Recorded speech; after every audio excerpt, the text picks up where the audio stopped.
We can ride anywhere we need to go. We can ride all night up to the morning, as long as we make the show. We can be the best or we can be the worst. We can be the best thing you ever heard. With the motor singing and them grandstands ringing, it's hard to put it all in words. But this is how we ride, this is how we do. Riding mud, sliding up higher in the groove. Don't give a damn about the cash we're spending. With the time we got, we choose to play it on the go, to stay out on the run. We all high, wild, and handsome. Ain't telling you what's right or wrong or what to choose. Hey, but this is how we do. This is how we do.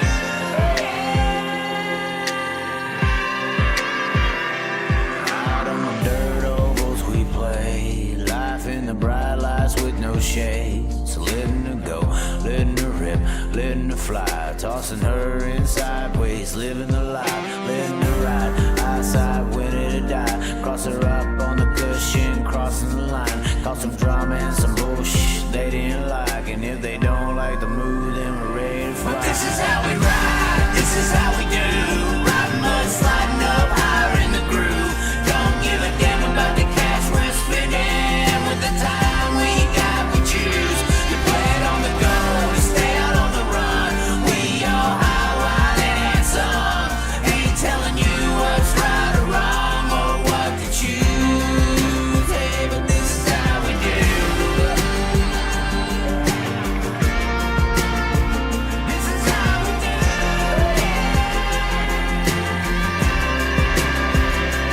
This is how we roll, this is how we do. It's not for everybody but the chosen few. And we pray, cause we know that they might not ever come back. But this is how we ride, this is how we do. Riding mud, sliding up higher in the groove. Don't give a damn about the cash we're spending. With the time we got, we choose to play it on the go, to stay out on the run. We all high, wild, and handsome. Ain't telling you what's right or wrong or what to choose. Hey, but this is how we do. This is how we do.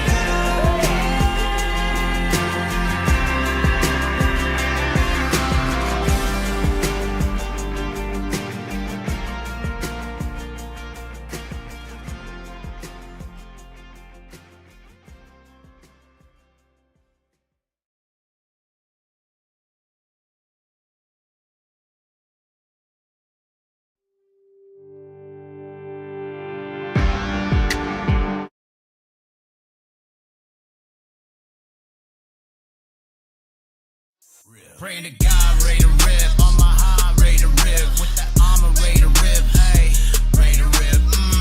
Ready to rip. Hey, ready to rip. Ooh, yeah. Trying my hardest to stay with the best. Flexing Giannis S on my chest. Facing problems down the depths.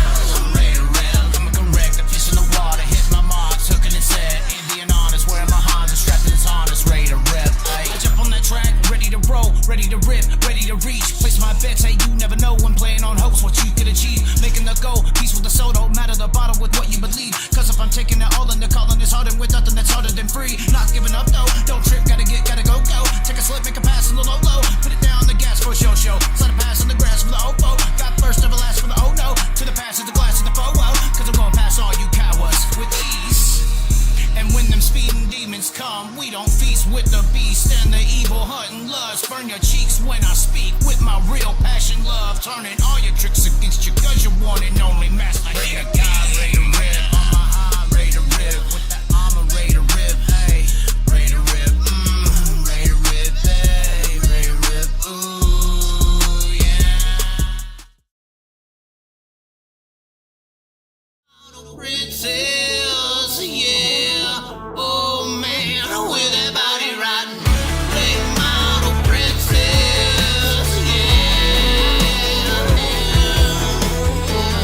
We don't play around, yeah, that ain't no doubt. We just send it in the corner, life, live it out.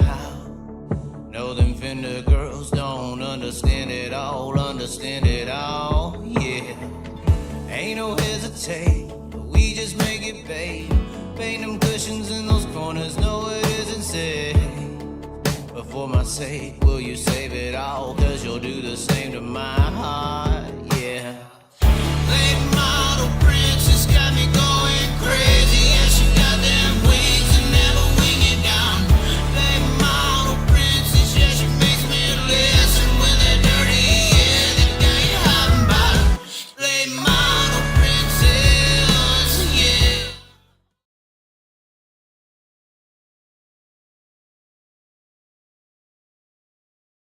There's always more than one way to go.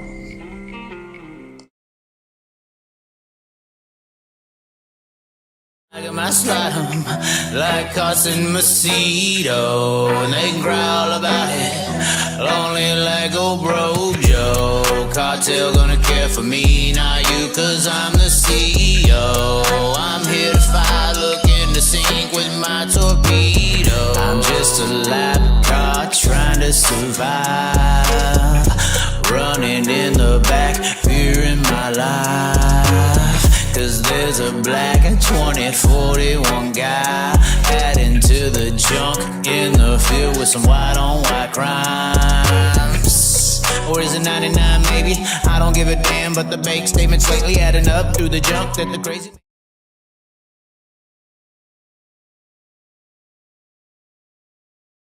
My slime like Carson Macedo, and they growl about it, lonely like old bro Joe. Cartel gonna care for me, not you, cause I'm the CEO. I'm here to fight, looking to sink with my torpedo. I'm just a lap car trying to survive, running in the back, fearing my life.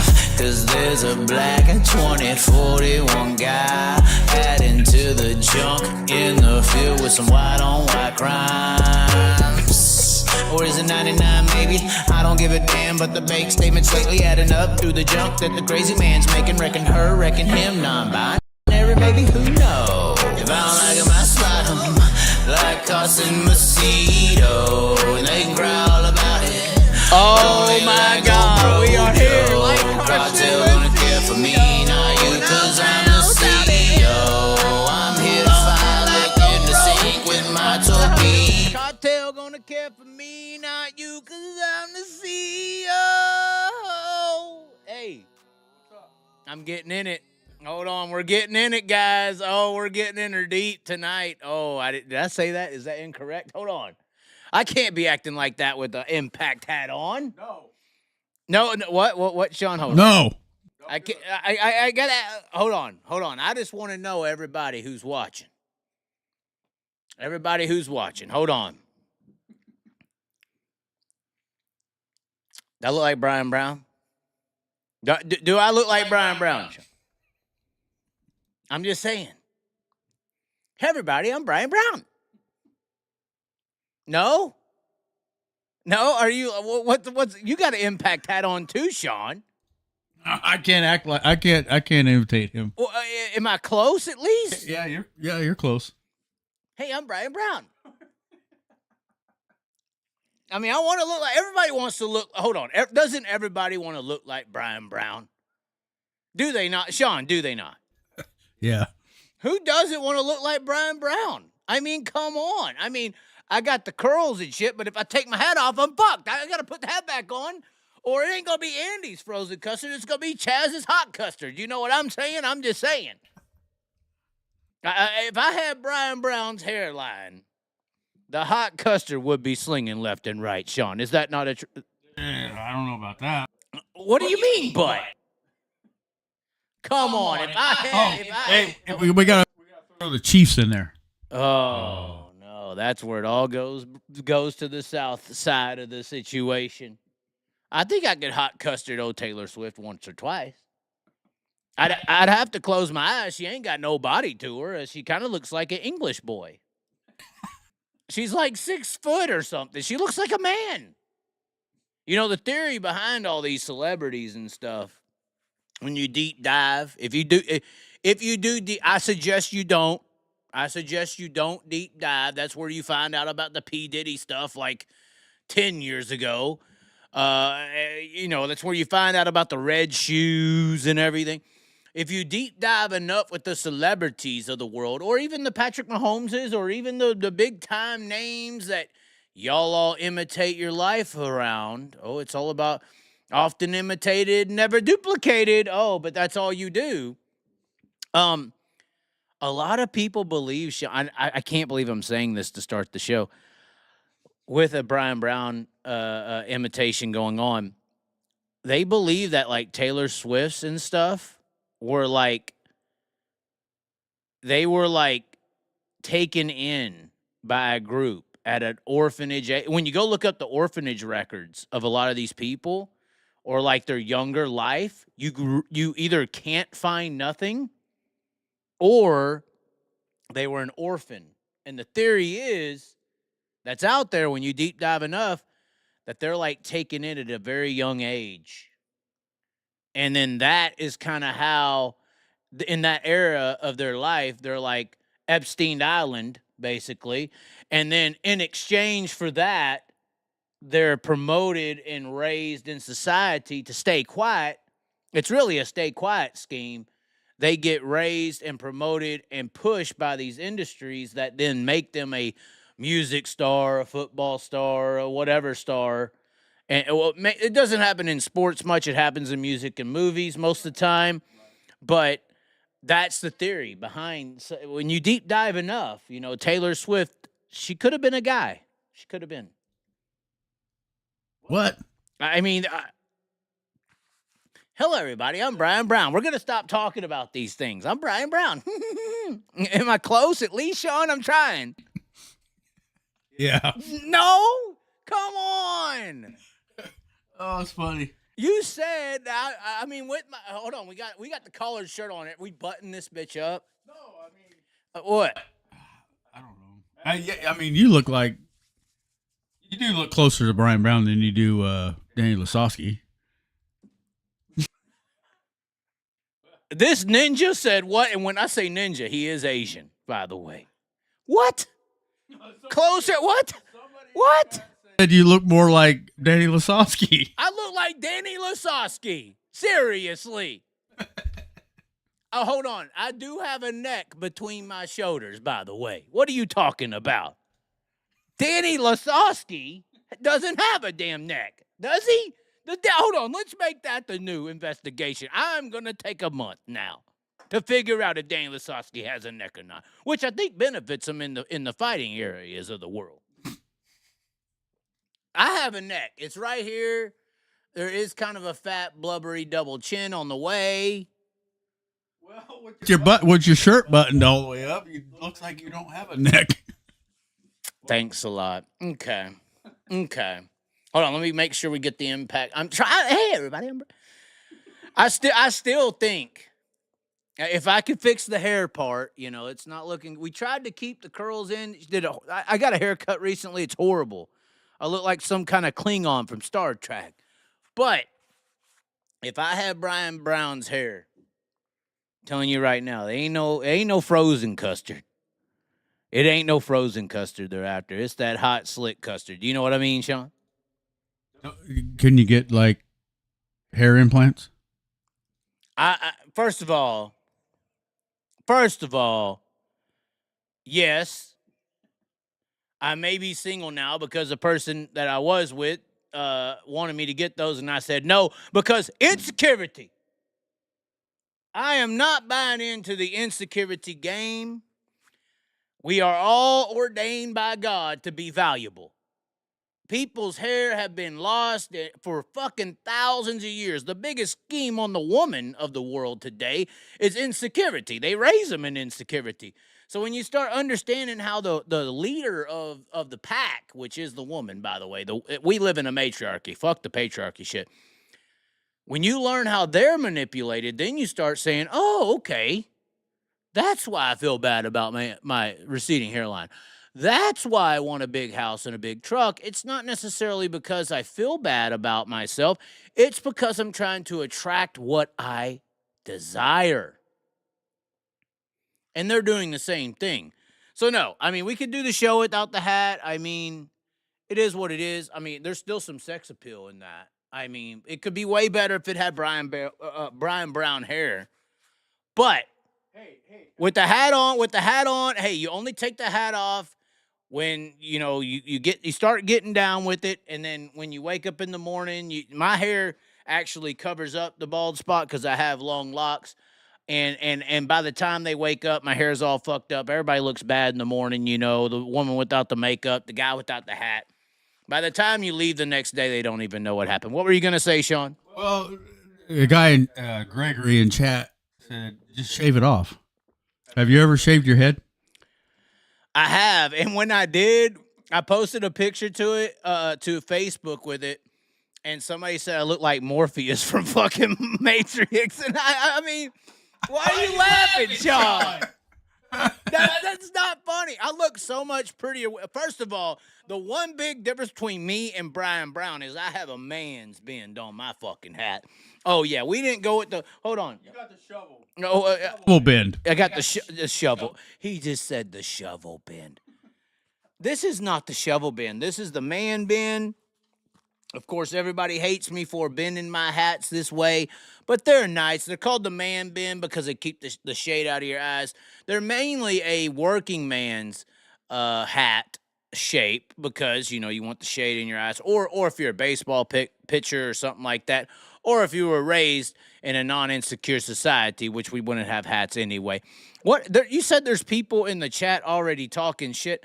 We could do a fundraiser to shave it off. Really?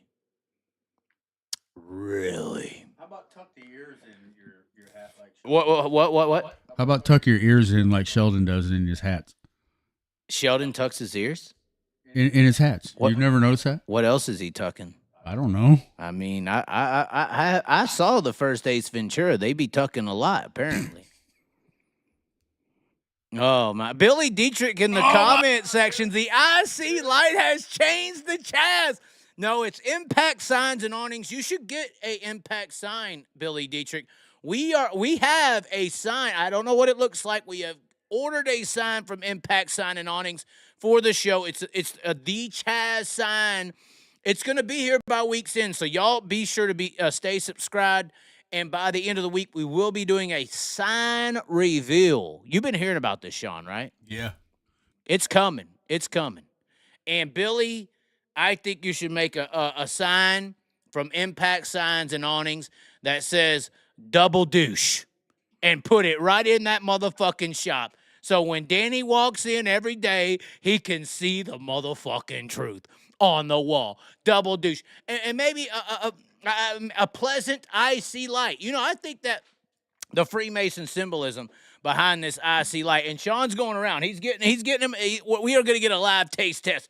I think that you, Billy Dietrich, are the light in the Dietrich tunnel of darkness because we might as fucking well. Hold on, no, I'll try the mango. Although we already tried it. Bring another one. Yeah, we're gonna need too many. Billy Dietrich, you are the light in the Dietrich darkness. And I believe, personally, you're possibly one of the greatest people in Pennsylvania. Because there's a lot of dark in Pennsylvania. Anyways, we're back to the damn real scene here. We got the scene in the background. Maybe this Chaz logo over here might be an actual sign. All right, so we are getting Sean's taste test of the IC light. Hold on. He just opened it. Just drank it. God damn, this shit's good. You can't be saying GD on the show. But out of all the cuss words I say, I don't say GD. Go play the tape. You don't, but I do. Why? You can't. You don't have to be a Southern redneck. Calm down. Man, this stuff is fire. IC light, ladies and gentlemen. It looks like this. It's a Pittsburgh beer. Stands for Iron City. I tried it. I hate Yingling. Yingling is, once again, it tasted like with Devin Borden, where we out-arm wrestled Devin Borden. Could you believe that? Boy. He's all in the gym, and we fucking took him down. You did? He couldn't put me down. I fell asleep on that show. Oh, well, he couldn't take me down. So you're saying, and I agree. I tried the Yingling. It tasted like Danny Dietrich cum in my mouth.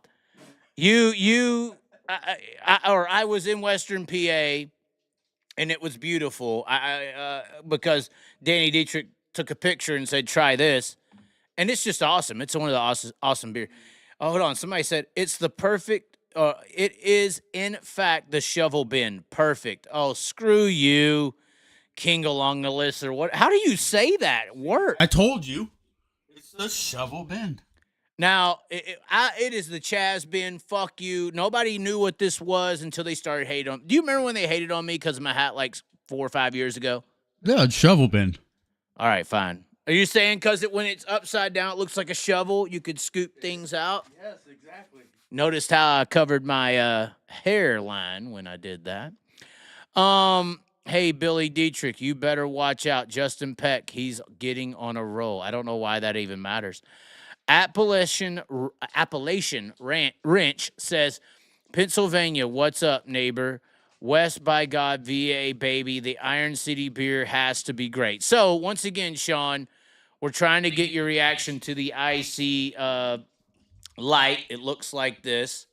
You say it's good. Oh, God. Connie, the torpedoes have been launched, ladies and gentlemen. It feels like I'm in fucking Mission Impossible right now. I want to try it. She said, gosh darn, ladies and gentlemen. So Connie is coming in with the torpedoes. Yes, her boobs are preceding her body as she walks over. She's actually drinking it, Billy. Oh, she's not a beer person. Hold on. We may be able to save her, Sean, with this. Mango's good. The mango. After we tried the IC light, Billy Dietrich said, try the mango. It is stout.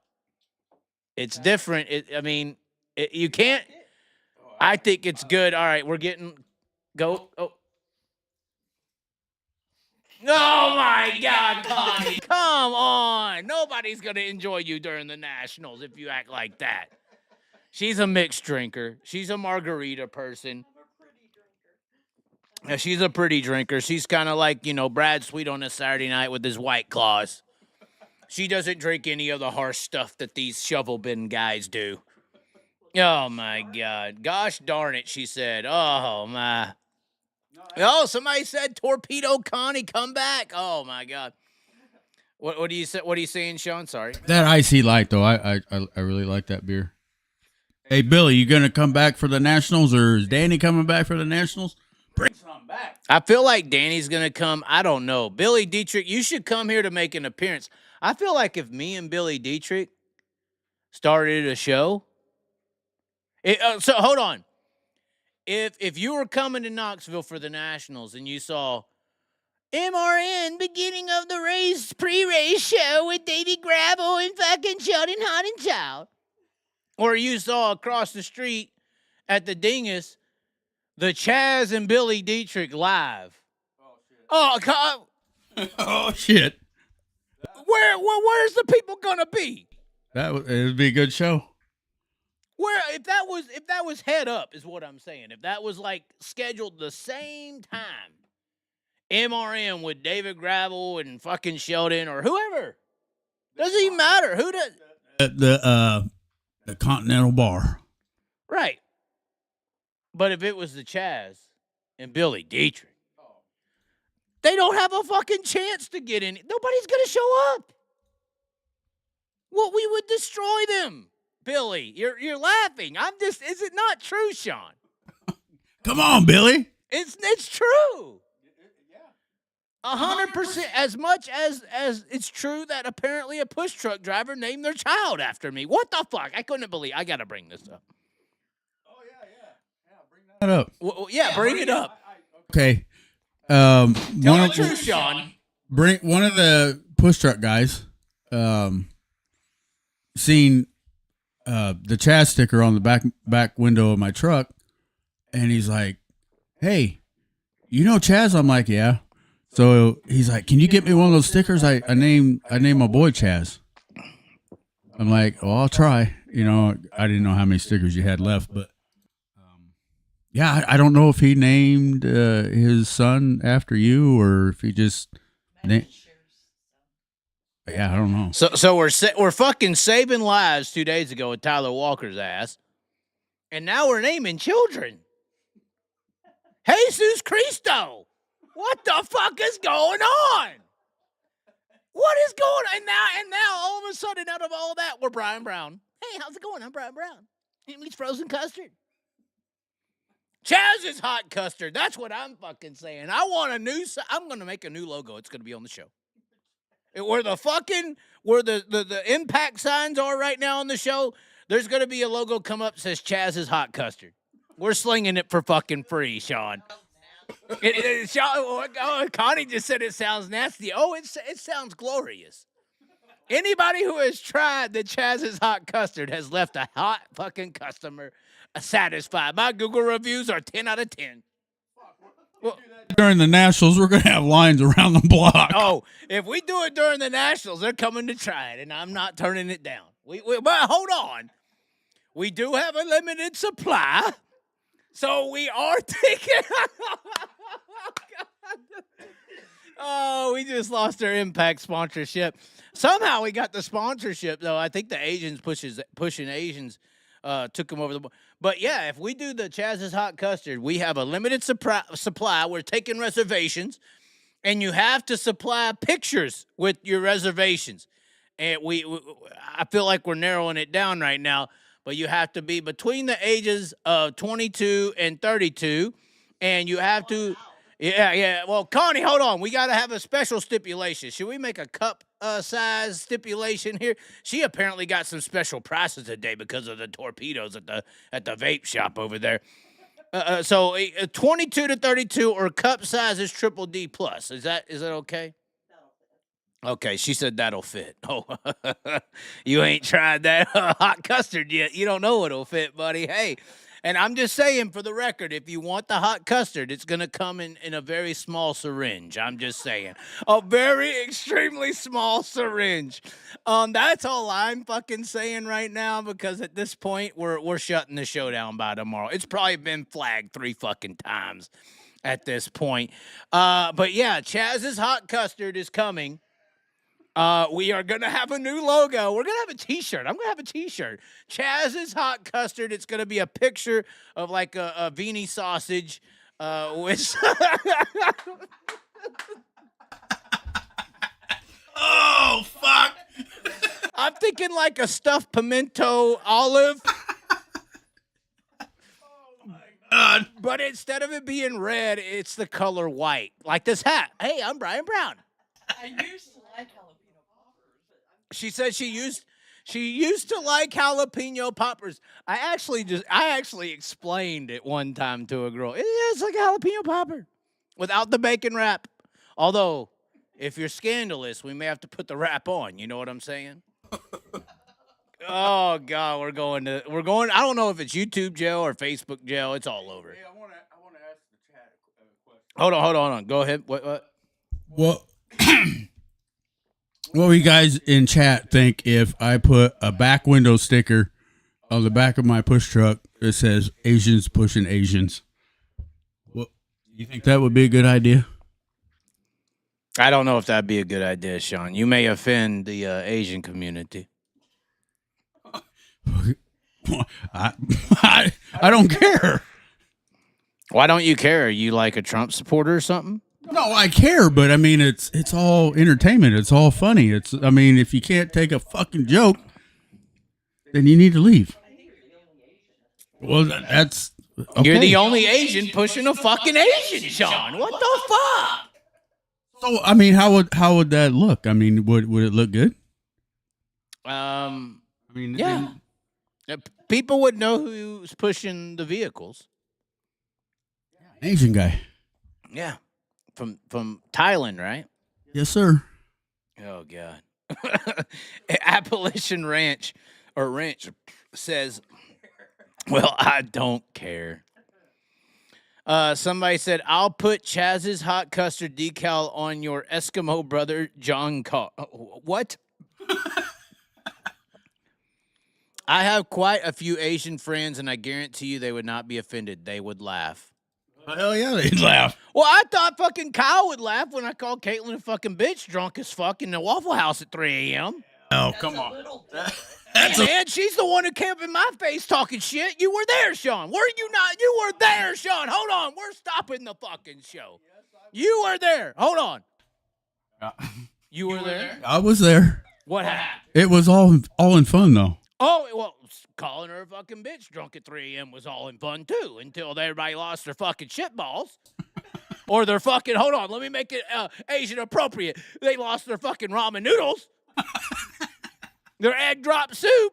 They're crab ragout. Yeah, their crab ragoon. Yeah, they fucking, that's the actual perfect name for the Chaz's hot custard. The crab ragoon. That's about the, yeah, we're dipping it in fucking the low sodium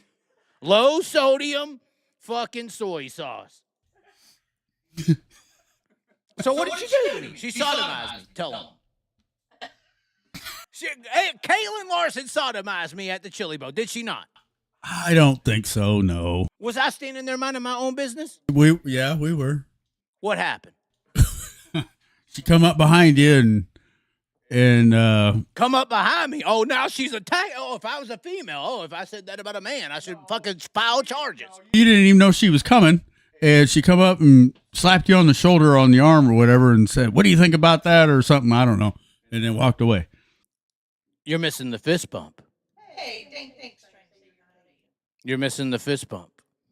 What? Fist bump? Yeah, she came around me and got in my face. Was like, "Great job, huh?" Yeah, the fist bump. Yeah. I thought she smacked you on the shoulder or something to get. It was my buttocks, Sean. But well, somebody said he's not Asian. Sean is Asian. But somebody's saying he's not. Speaking of slapping me on the buttocks, I mean, a girl that we both know, not mentioning, she questioned that too. My ex situation. I was like, why would I lie about that? Oh, that she Hey. thinks Asian. Yeah, she thought she was just trying to call me out and say, "Oh, you're a lie about everything, and your friend ain't even like." It was like ridiculous. This MNO, Danny Hamlin would say Asians can't drive. Fuck Danny Hamlin. Why? What is your hate for Denny Hamlin, Sean? What's going on? He's a crybaby. Well, why don't you admit you're Asian? I am Asian. I don't know why people are saying I'm not. Why would they say that about you? I don't know. You should sue them. No, I ain't doing that. That's what most Asians would do. They would calculate it all quick in mathematics and get a certain amount they'll pay. No, they would make food and say, eat it. It's good for your body. Oh my God! Well, do you want to quote what she just said? No. No, yeah, of course. Of course. We were supposed to have a show tonight, Sean. What happened? What happened? I don't know. What happened to the show, guys? We got off topic. I'm sorry. Oh, we got right on topic. At least that's what she said. You know what I'm saying? That hot custard.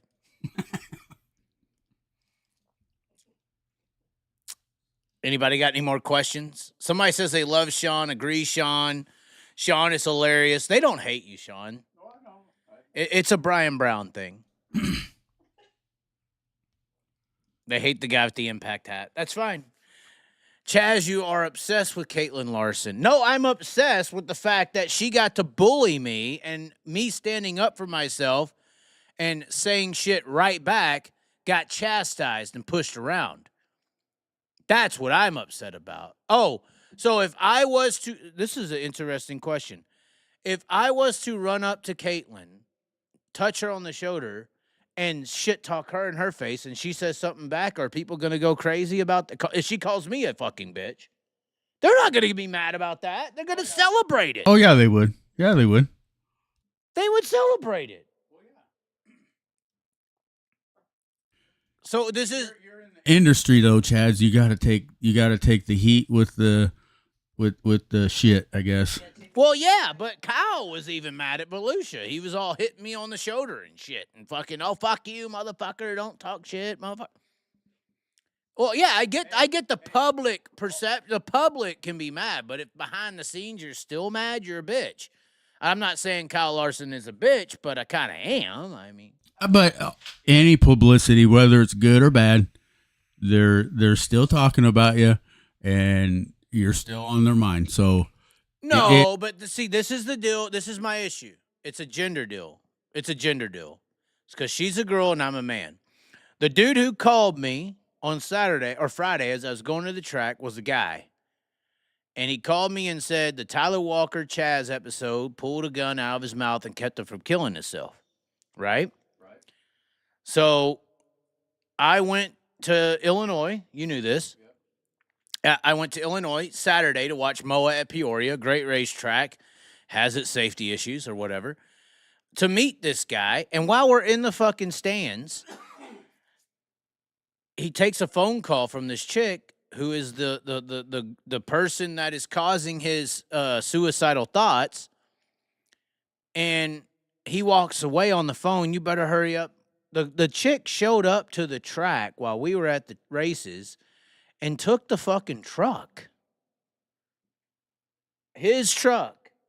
Then I had to take him to his house and she was mad because he wouldn't talk to her because she was the reason he was having these thoughts. I took him to his house or next to his house to see if she was there. She was there with the truck. We go to a gas station to try to figure this all out because obviously it's a very intense situation at this point. And the dude simply sits there and says, I don't know what to do. I'm like, okay. He calls somebody. And she's mad because he wouldn't talk to her the night before. So she had basically said, well, now you got to talk to me, motherfucker. She had drove out of her way to steal a truck that was in both of their names because they had been married. And so he couldn't call the cops. But she had took the truck simply because he wouldn't talk to her. And now is forcing the scenario to where he will. He still feels like he was on the edge of killing himself over this chick. He's not going to take that bait. I end up taking him to the house so he can get his things.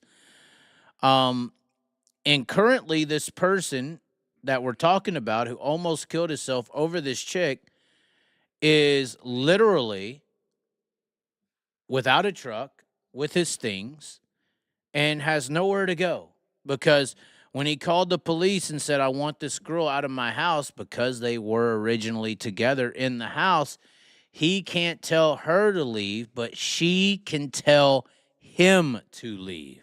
Bullshit. That's a bunch of shit. This is the reality, though. This is the reality that us put the shovel on hard. Men have to face. This is the facts. And, Connie, you're the good one. See, there's good ones like Connie. Connie's a good one. She brings the big rack and she ain't trying to lead you in. She's actually decent. I would say that most men are shitty. Most women are shitty. It's probably a 80-20 split on both sides. Yeah, it depends. I just think the 20% of women are racked up real quick at a very young age. So by 30 years old, a woman is fucked. You are dealing with the 5% that are left that didn't get wiped up by the guys who recognized a good chick. So that's all I'm saying. I think the good girls are like wifed up very young. And then you're dealt with these leftovers. And even if it's the bad guys who fuck the girls over and that's why they have psychological problems, which is possible. Or you have like unicorns like Connie, who have all these issues and then she's still good because she has a big rack and that's fine. But I'm just saying, like, there is still like an imbalance of treatment of who is right and who is wrong. I didn't mean to tie this to the Caitlin Larson thing, but once again, if I do the same things that she did to me, to her, and she reacts the same way that I reacted to her, her viewpoints, her support, her group, this outcry is not going to be the same. It's going to be just as imbalanced as what I'm describing now. So not only, and maybe this is how the justice system got to how it is on how it treats men and women, is that's how society views it. Society views it as the man should be able to take the licks in the face. We should be able to take being called a fucking bitch. Whereas if you say it the other way around, you're the victim. The other person is the victim. You're not the oppressed. You're not the oppressor. You're the oppressed. So it's a very interesting lineup. What do you think, Sean? They want you to talk. I don't know what to say. Yeah, I mean, it's true. But I think women can be just as crazy as men can. But they don't get judged. Right. They don't. Literally in the courts. Like literally, this person was told by the cops, you can't retrieve your truck and you can't go to your house simply because you're a man. Oh, God, Connie's coming. Look at those big old knockers. Oh, she's trying to rub them on me, guys. Oh, shit. Oh, she's coming to get some popcorn. Oh, my. Oh, my. What are we going to do here? Oh, the dogs are coming now. The dogs are coming. Oh, God. We got to go back to the chat. They DQ Brad on. Okay, y'all want to talk about some topics. So we do have topics. We're 45 minutes in. We'll finally bring you some topics. For crying out loud. Hold on. We got some. So this is the displayment I wanted to bring y'all tonight. This is a cheeseburger from McDonald's. I just want to make this point before we continue down the track of talking about racing. This is a cheeseburger. If you want to look at your phone, you can see what I'm talking about. What we're looking at here is a cheeseburger from McDonald's with molded bread.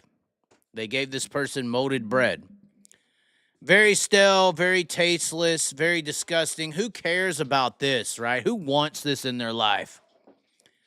So, Sean, what I am using this as is an example of sprint car racing without the Chaz. This is High Limit and the World of Outlaws and all this sprint car shit without my involvement in talking and content. It's stale. A lot of people call me a shit stir, but if you just leave the shit on the pot, it burns. This is what happens when I'm not involved. And this is what we provide. Look at that. That is the Chaz right there. That is the Chaz when he is involved with the sprint car racing industry, talking shit with Cody, stickers on the car, stirring the shit, whatever you want to call it. This is the burger that you want. This is what you want to eat. Can you understand the analogy I'm trying to provide right now, Sean, or no? Yeah. Oh, yeah. Do you agree at all? Or? Oh, I agree. I think people, whether they love you or hate you, they still listen. Well, not only do they still listen, but it's stale as fuck. Like, until I started doing shit with Cody and going around and making all this stuff and content, I felt bored as a viewer. Yeah, you're watching. You're like, well, I'm just saying, like, if far from Jeremy Elliott and Dirt Tracker, you just got your own thing going, and well, the problem with Jeremy Elliott and Dirt Tracker, in my opinion, is you have to be knowledgeable and understand the sport to even know what they're fucking talking about. Like, Jeremy does a great job. Dirt Tracker does a great job. I turn in a Dirt Tracker if I miss something. And maybe Dirt Tracker appeals to the newer fan by trying to give them some intel. But if you're like level 1 dirt track person or never heard of dirt track racing, you're like, if you push play on a Dirt Tracker video or a Jeremy Elliott video, you're completely lost. You don't know what's going on. Yeah, someone said in chat, you're the Howard Stern of sprint car racing. Well, that's because he's old and has you don't have the Chaz's hot custard. We can fix that for you. Okay, that's fine. Somebody's been laid 5 days in a row after knowing. I'm just simply saying the shit I do, the stuff I turn up, makes people interested in eating the sport. Am I wearing a wife beater shirt? It makes people want to know, what is this guy talking about? Why is he losing his shit and talking about Asians, pushing Asians? What the fuck is going on? True. I'm just saying, we pull people in. This is the burger. Whereas when y'all just do your fucking, dashes and your heat race and you talk about who won over the weekend, that's what you fucking got. That's what you got. You got the same stale, gray head fucking person watching the sport, ain't got nothing else to do. They know about the sport because their daddy raised them in the 90s or 80s, and they're paying attention to it, and you're providing them information that is relevant to their lifestyle because their lifestyle is around the sport. Whereas we're trying to bring people in over here. We're trying to get Cody Jacobs pissed off. He's got to put a high limit sticker on his fucking car. We're over here yelling and screaming, making rap music and all this shit. We're bringing people in. So I just want to make that statement fucking clear. Bitch. The thing is, it sounds like the other people just tell you what you could already Google or see on Facebook. We need a mic for her. Yeah, I know. Wait, She's we need a mic she's, for her. she's She got just- some good. Connie just said the fucking truth, and she's not even a big dirt person as much as Sean or anything, but So you bring people in to look at the big picture, not that, Kyle Larson won Friday night. That's good. convey her message. Sorry. Come over here. Oh, we got two seats. Hold on. Scoot over, Sean. Don't move it too much. I don't talk much. Oh, Connie's coming. Y'all are fucked now. Have a seat, baby. Oh, no, she's coming in. Oh, no, she's coming in. The torpedoes are being laid. Oh, my. What did you want to say, Connie? What? No, I'm just saying the other guys that do what you do, it seems like they're very vague, stale, just repeat what you could already read on Facebook or watch. You bring more excitement to it, more diverse, you get people thinking and looking at the bigger picture than Kyle Larson won this week. You know what I mean? Or like who won the race or what's happening. And then even their in-depth shit. This is the problem. When they go in depth, it's like if you're new or you don't know what dirt racing is and you tune into that, you're like fucking completely lost. Or bored. I think you bring more excitement and more, what do I want to say, like energy to it. Yeah. I bring more Chaz's hot custard to the party. Oh, gross. I'm bringing that hot custard, buddy. I'll leave the mic. You can't handle the hot custard, Connie? I've already tried. When Sean's at work, I've already tried to get her to the room like 3 times. She says no every time. Is this true, Connie? It'd be true that I would leave. Oh, my God. Come on. You got to try the Chaz's hot custard just one time. Come on, Connie. I've got the Asian custard. You I'm got good. the Asian custard. What? This is wrong. The Asian custard's better. Oh, the hell with you and Kyle. So the Asian custard is what got Caitlin hooked, huh? I don't know, but you have to ask her that. Oh, God. The dogs are crying. All right, Connie. She's got to go or the dogs will just cry at her for 45 minutes. Anyways, that's what I wanted to make a point of. Vegan yogurt. Yeah. This is the sprint car world without the Chaz. This is the sprint car world with the Chaz. So y'all are boring until we show up and spice the shit up and make a nice sandwich and get new people to be like, oh, what is that? Hold on. There's people talking shit in the chat. All right, No, we gotta- I don't know if it's The shit, yum but yum sauce. Gregory Nardone, Connie would win the Gold Cup bikini contest. Oh, Fuck yeah. Oh my. We can make that maybe happen. Although Brad Sweet don't like me, Sean. He hates me now. And she don't like Brad Sweet's what she just said. Well, doesn't Caitlin hire the women for that anyway? Or what? Or was it the wet? Which means we're really fucked. I mean, Brad Sweet calls me unprofessional. You're too unprofessional, Chaz. That's what he says. Who says that? Brad Sweet, you're just too unprofessional with your content. Didn't someone else say that too? Yeah, but they all can get fucked. Huh. They're the ones that make this sport stale. They want to grow it, but they really don't. They don't want to grow the sport. They want to control the sport. They want to control. What did you say? It's about them and what they want. It's about control. They don't want it bigger. If they wanted it bigger, if they're worried about me talking shit on YouTube getting 10,000 views, how are you going to handle ESPN shit talking you when you fuck up in front of millions? The world. The world, buddy. You don't want fucking better. You don't want more professional. That's professional. Trashing you in front of fucking millions when you make a mistake. Calling for your job. That's professional entertainment. We're just giving you a taste test of the fucking burger. You can't eat it. We're putting the Chaz spin on it. Yeah, we're giving you a taste of what you might get, and you can't handle it. You're taking the stickers off the cars. Hold on. Up the stickers off the car. We got to bring that up. We can't just say that without talking about what we're talking about, which I had other things lined up. I wanted to talk about Brad Bowden picking up a feature win in the 7C car and 410 competition at the Farmington Empire Speedway. I wanted to talk about Carson Bowden, one of the Chaz drivers here, picking up his first sprint car win at 14 years of age as he's wrenching the car himself. Right, Sean? Yep.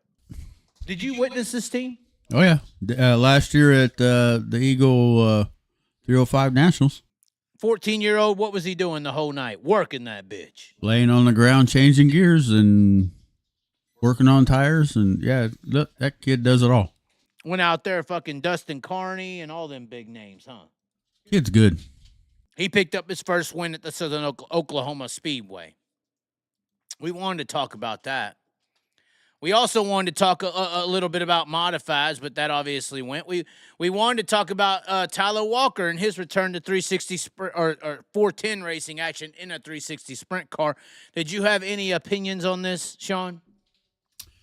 Yeah, he might have been a little rusty, but he's definitely not afraid to step on the gas.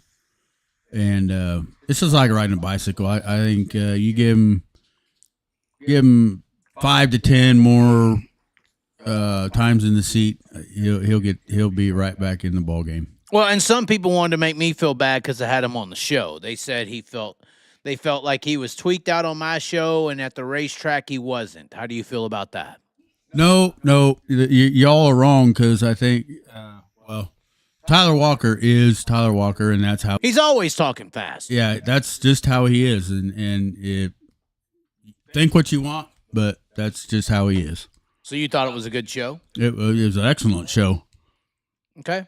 And I thought we talked about, the stories of him running 3 states and fucking the whole Kings Royal, going over to Bali and running away from the cops on a motorcycle. That was fucking crazy. Did you get that far, Sean? Oh, yeah, I watched the whole damn thing. Tyler Walker live on the channel if you haven't caught it. Hopefully Tyler Walker comes back and slaps Broke Joe in the fucking face. Because wasn't it Broke Joe who said he's a drug guy? He shouldn't do shit. He's a piece of fucking bum losing motherfucker. He shouldn't get nothing. He's a drug user and all that. You know what? That don't matter. I mean, there's all kinds of people of all walks of life that do shit that's you don't even know, and they can bounce back and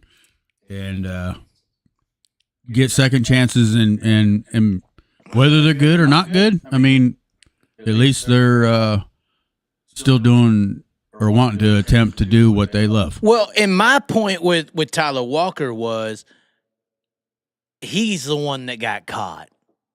There's a lot of motherfuckers out here in this racing world doing some shit on the illegal activity side as far as substance abuse.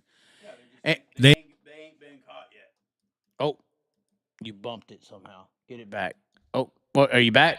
Am I back? They ain't been caught yet, you're saying. Yeah, they ain't been caught yet. And that was my point. Like, he got fucking caught, and he went to the fucking 10th degree of it. He lived it all the way out.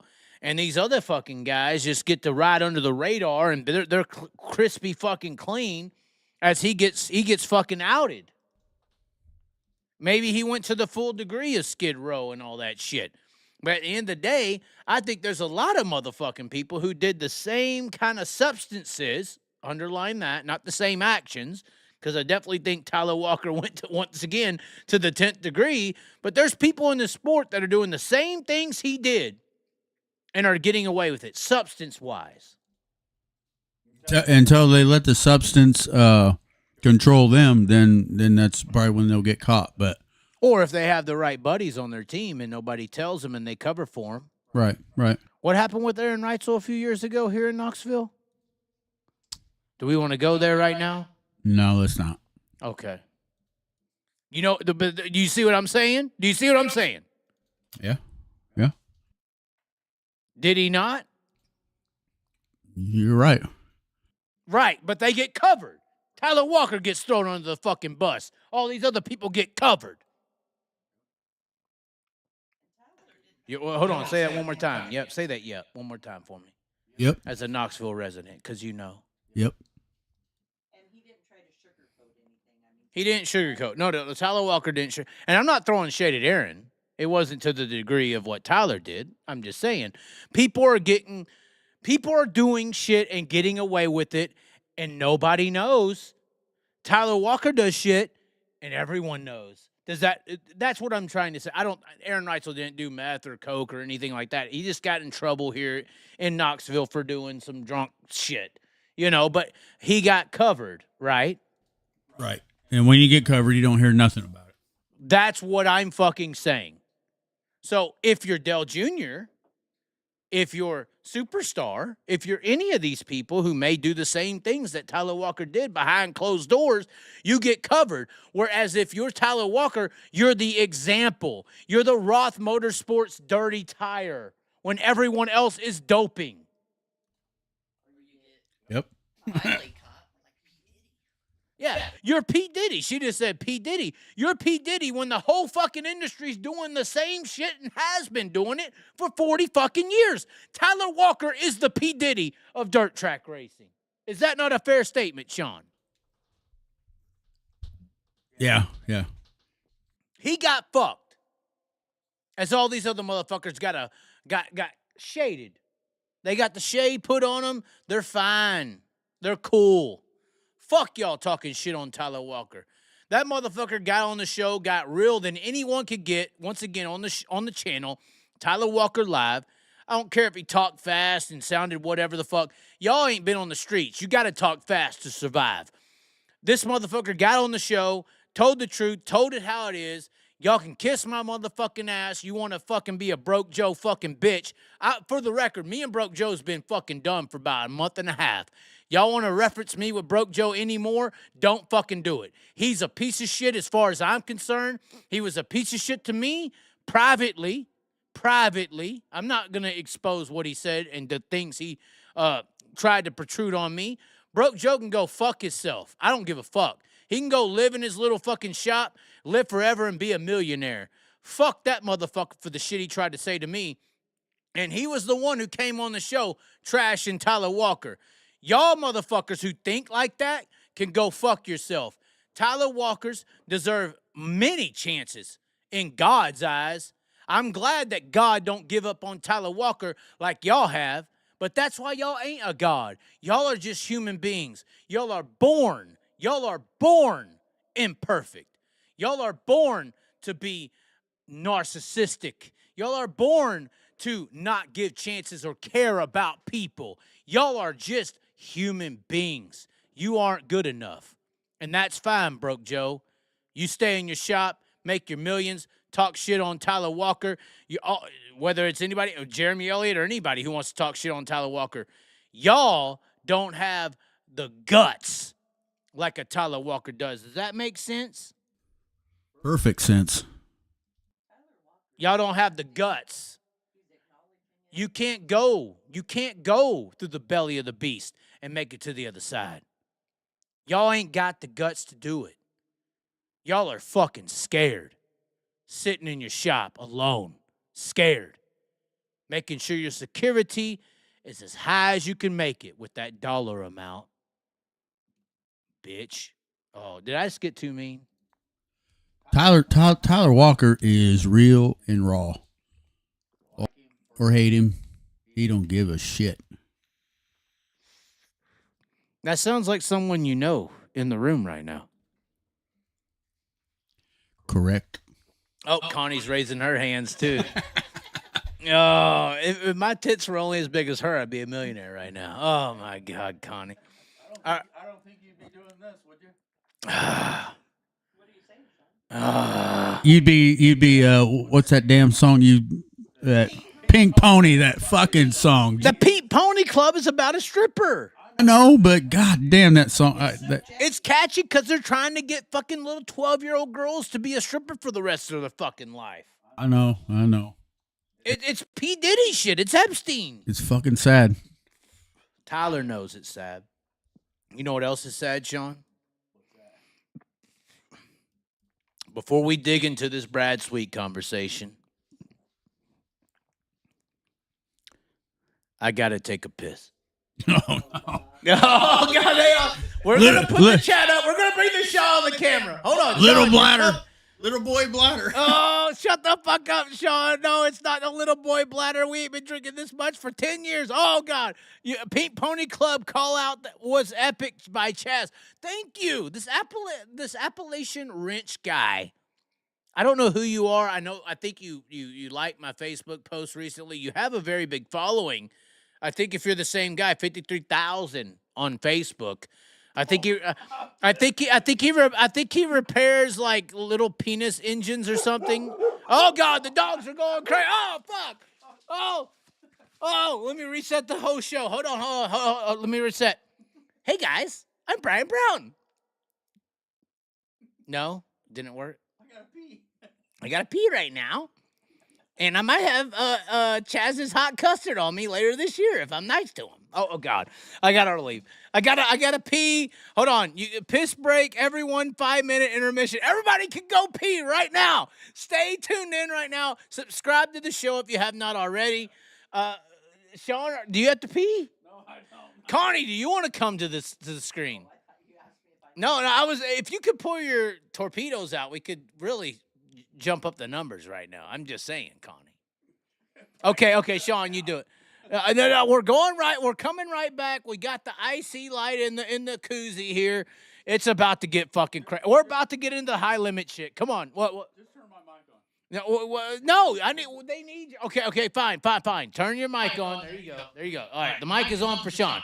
Y'all talk to Sean. They hate his face, I guess. All right. What? No, they don't. Well, you don't want to sit here? Why don't you want to come? Okay, there you go.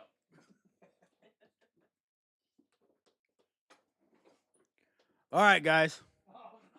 The Asian is here. Asians in the house. Let's go. Casey's General Store has the best beer. What beer is that, Ken? Busch Light?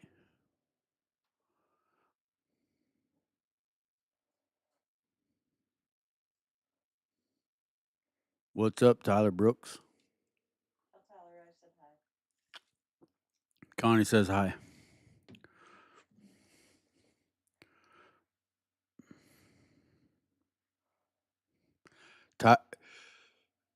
Tyler Brooks, or Tyler Walker is the shit. Just give him some more seat time. He'll be right up there.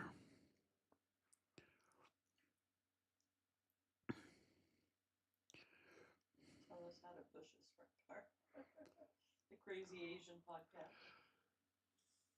Tell us how to push a sprint car. Huh. You gotta go up and just tap him on the bumper. Then when it's time to go, just mash the throttle. Turn when they turn. So you keep with them. That's how it's done. The Asian way. What did he say? I'm talking shit. Oh, come on. All right. We gotta get another beer. You keep talking to him. Are you coming to Knoxville this week? That's kind of up in the air. I'm not too sure. Fucking Asians. What? Coming where? To Wisconsin. I said Knoxville. You did. Yeah, he did. What? You said, "Are you coming to Knoxville?" No, I meant Wisconsin. Where are you at? I'm sorry. It's I'm in Knoxville. I'm gonna get 'em. Wisconsin's kind of up in there right now. I think we're kind of waiting on what the weather's going to do, and I don't know what else. You ready to get back You on? need one? No, Oh, I'm he's good. got the IC light. You didn't put no more in there. No, they're warm. Oh no! I put the mangoes in there though. Hold on. Let me make. Hey guys, I'm Brian Brown. Okay, I have to do that every time. I feel like I'm Brian Brown with this white impact hat.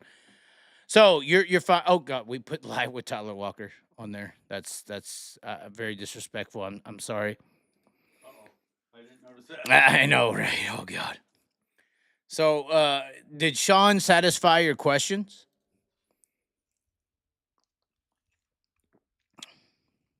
Nobody said anything. Bro said you need one. That's a brother. They're calling me and you brothers now, Sean. Well, fuck, we might as well be. Well, yeah, Connie goes to Walmart with me and says, "Oh, that's my degenerate son." Yeah, I don't know why. Why did she say this, Sean? Tell me.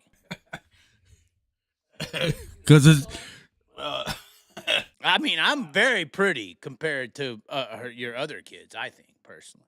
Do you have any male kids? Is Spencer's one, right? Yeah. I'm way prettier than Spencer. Come on, Connie, be honest. What? I'm prettier than Spencer. You be nice. Oh, and she said you be nice, Sean. Yeah, she knows the truth. No, he's my baby. He came out of my poop. She said he's her baby. He came out of her cooter. I don't know what that means, but I'm still prettier. mentioned our babies, our fur babies. Well, he is a fur baby compared to me. I mean, I'm just saying, I got the cut going.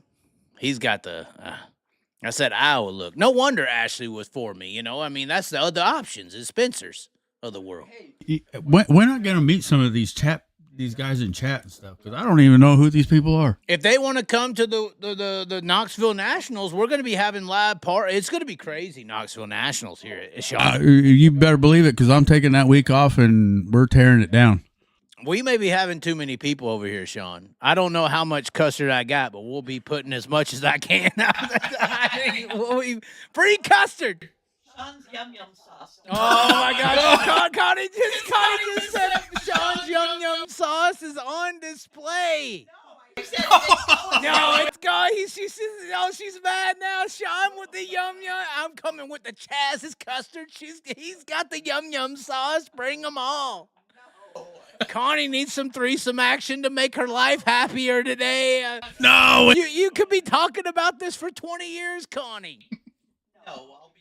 There was that 1 week, Knoxville Nationals 2025, and all of a sudden there was 3 chicks, strawberry, vanilla, and chocolate, brunette, ginger, and blonde, in the bedroom, and they were all sharing the yum sauce, you know?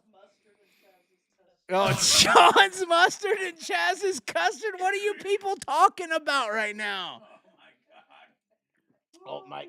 Oh, God. This- Sean, are you going to be able to handle all that yum sauce, Sean? Hey, I got all the yum sauce you want. Oh, no, my God. Connie's fighting. Oh, my God. Connie is yelling at him. What is your problem? Oh, she is mad, guys. Connie just said, fuck you. I'm kidding. Oh, yeah, we're all kidding till we're drunk and late at night. I feed Connie the yum sauce. What is wrong with you? I didn't say this. I did not endorse him feeding. Because my plan is, while he's off, strawberry, blonde, and yum, and I'm over here with Connie late at night, and we're getting, He's laughing about it, Connie. I'm not. He's laughing, and that's so inappropriate. So inappropriate. Okay, Caitlin. Fine. So funny. This is my last IC light, guys. I don't know what else to say. Should we do the bush light or the mango? Is the mango cold enough? It's ish cold. I feel like an ish cold IC light mango is better than a bush light right now. Oh God. Okay. So do we get into the high limit topics or do we wait for Kevin Nouse tomorrow?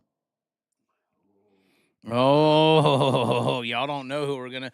We are having on the show tomorrow night for y'all who are watching. You might want to subscribe to the channel. We're having Kevin Nouse live on the show. What do you think when you hear Kevin Nouse, Sean? The truth will come out. Do you know who Kevin Nouse is? Yes, sir. This is Kevin Nouse. I wanted to disqualify him.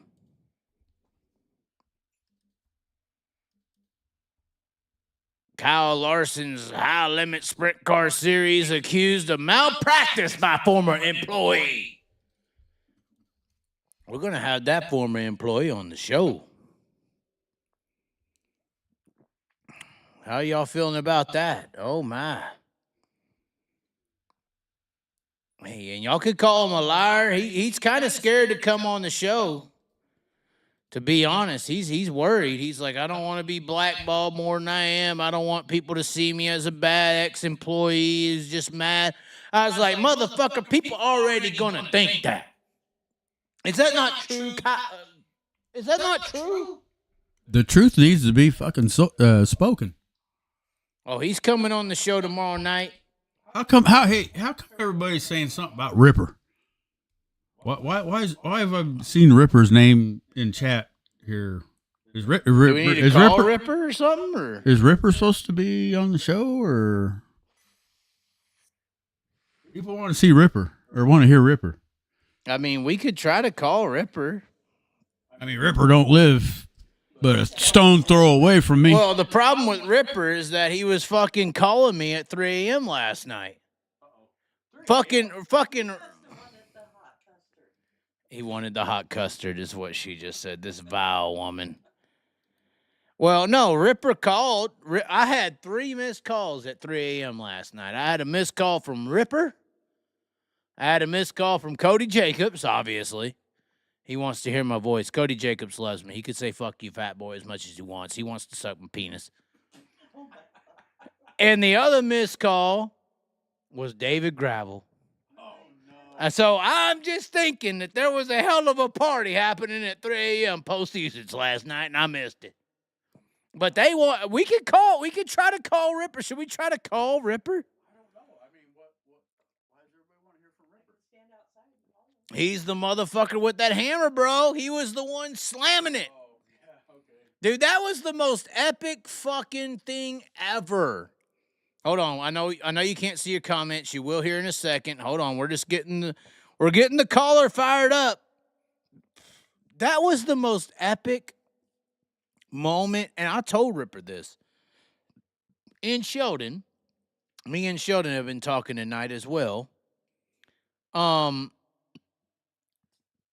Was that not the most epic fucking moment of sprint car racing history when we saw fucking Ripper on the fucking pitting area with that sledgehammer? You remember that? Where he's fucking just wha-pow in that son of a bitch with the sledgehammer live on Dirt Vision. Do you not remember this, Sean? Yeah, I remember it. It was crazy. Sheldon tried to text me the video, but it's grainy. All right, we'll give Ripper one try. Hold on. We won't even talk about high limit. I know that you people have comments about the high limit scenario. Let's leave that for tomorrow. We'll leave it for, we'll leave the truth of the scenario for tomorrow with Kevin Nouse. Kevin Nouse is coming on the show to fucking tell some truth. He don't want to get in trouble. Hold on. Hold on. Let's see it. Let me see. Same rules apply. I'm going to try very hard not to bash anyone and just discuss the fact. We're reading Kevin Nouse's text. I'm going to try very hard not to bash anyone and just discuss the facts. I don't want to come off as a disgruntled crybaby ex-employee. That is what Kevin Nouse says. You know what I say to that? Hold on. All right. Maybe the ying-a-ling is Danny Dietrich cum. If Billy Dietrich's cum tastes as good as this fucking mango, I'm taking it all day. I said to what he just said, and this is the truth. Oh, God, I coughed it up. Sorry, Billy.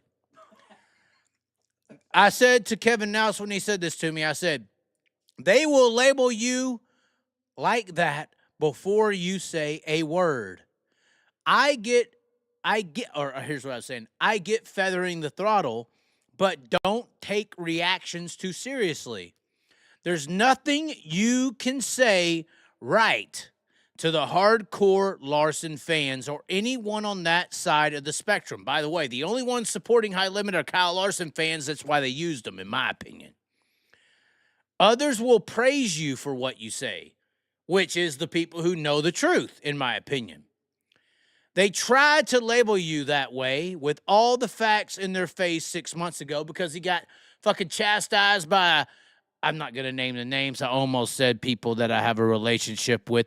The people who have other media outlets who say what the narrative is. Does that make sense? Okay. The people who think that way will think that way. We are simply aiming to add rationality to your stance in the situations we see in today's time. I don't even care if we talk about you splitting with High Limit.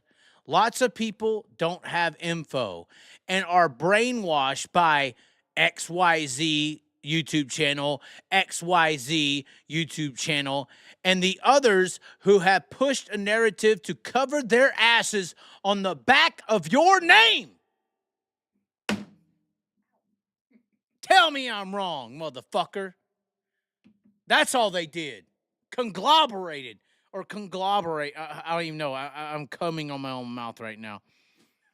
I'm just saying, that's the truth. They fucking threw this son of a bitch under the bus because they needed to cover their ass for the bullshit they were pulling off, and they used Kevin Nels to do it, and he's coming on the show tomorrow to set the shit straight.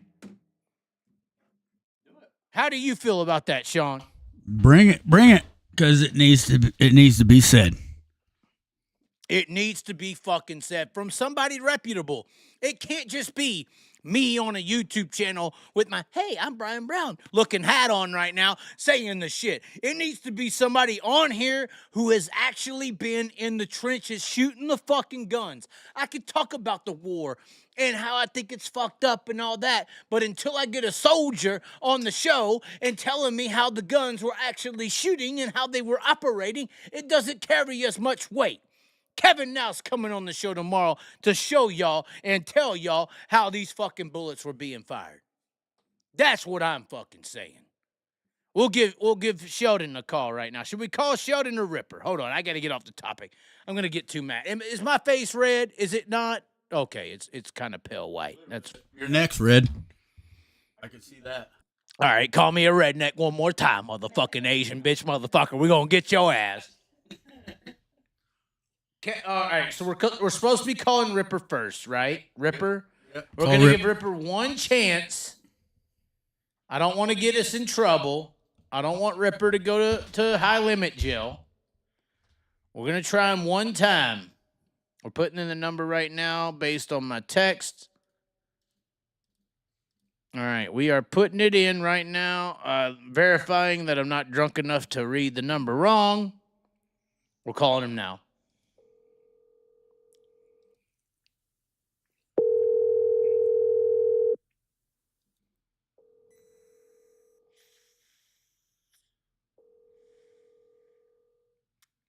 I don't think he's going to answer.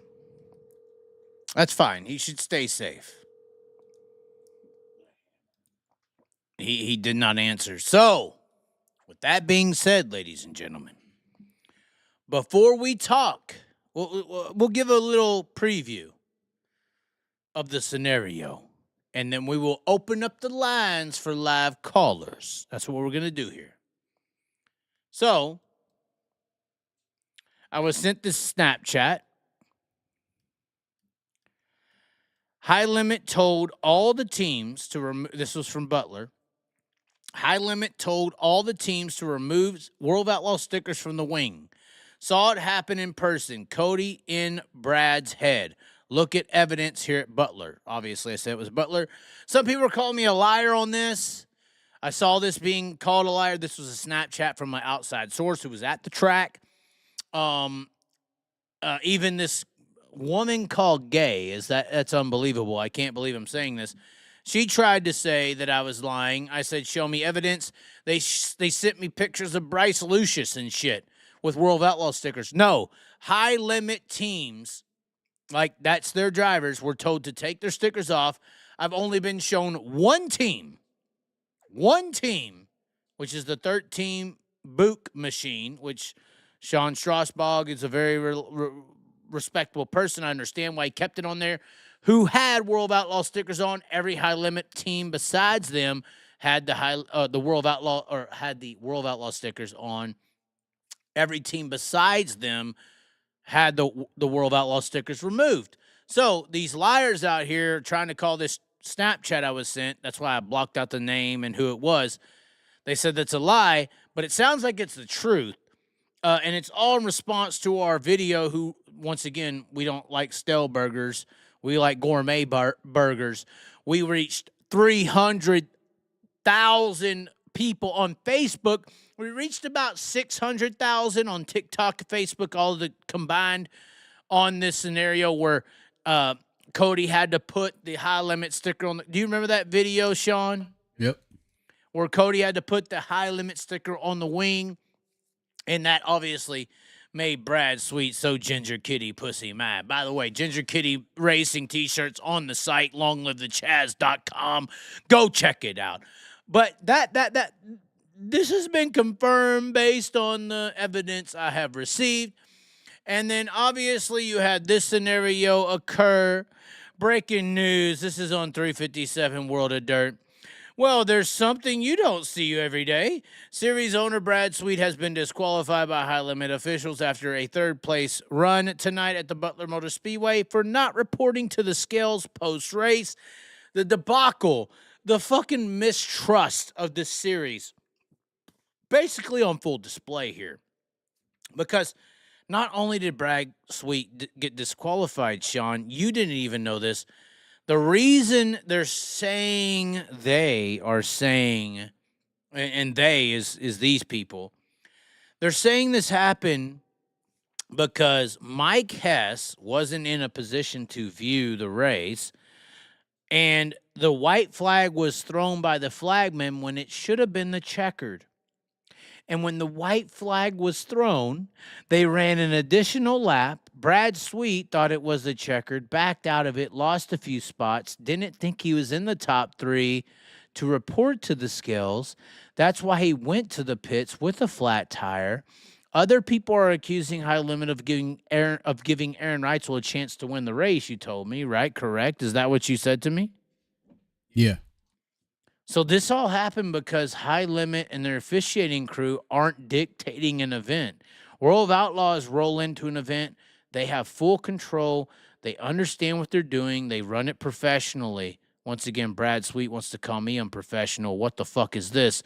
But regardless, this all kind of happened because the flagman was off from the actual lap count. Although, if you're a race car driver on the track, are you watching or listening to anything else but the flagman? No. If the flagman shows you a white flag, are you not continuously racing? I'm racing until the yellow comes on. Right. But this is why High Limit's losing validity. They're actually falling lower than the All-Stars, in my opinion, at this point. Well, yeah, the old All-Stars, the real All-Stars, they're falling below it because at least the All-Stars ran by Kevin Nouse, who's going to be on the show tomorrow. I don't know if I said that yet. They had a protocol, and that's the difference here is the Outlaws come in with the protocol. Here's how we do. We're going to do this, that, and it's done. You don't see the World of Outlaws rolling into an event and, not knowing where their fucking series official's going to be to see the race. Not knowing how to communicate and being on the other side of the sport. See, people still think I'm this hold on, let me reset. Hey guys, I'm Brian Brown. People who think that I started on the fan side, which I think everyone in the sport started as a fan, they just had more money or less money or whatever. Before I started talking online, I was in the officiating booth. I was running racetracks and helping and doing and being the I'm Brian Brown guy. I learned how these operations work before I started talking about them. I'm not coming here idiotic. I'm coming here with knowledge.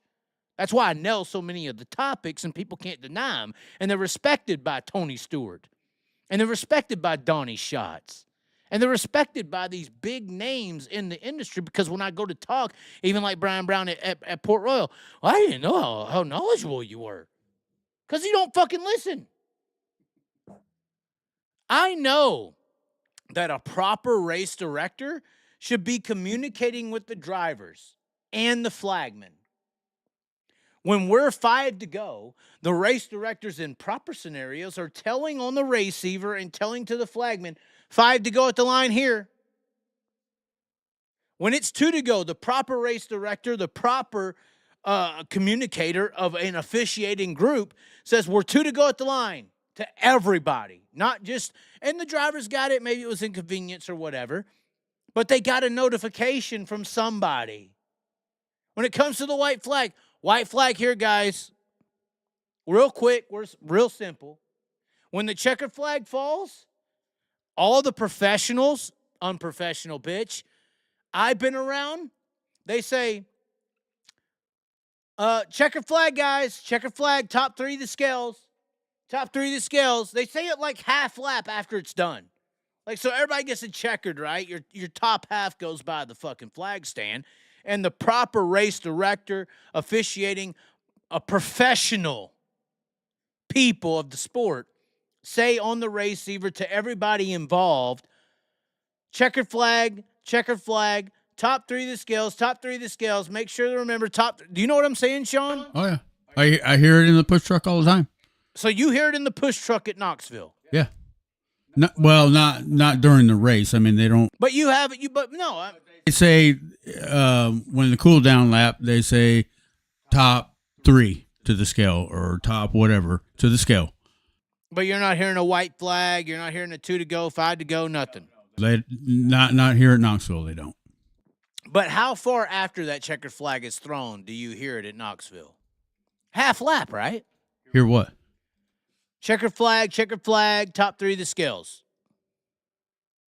When the yellow comes out, I mean, after the race is over, you know, the last place guy crosses, and then the yellow comes out, and then they say, you know, top 3, top 5, or whatever to the scale.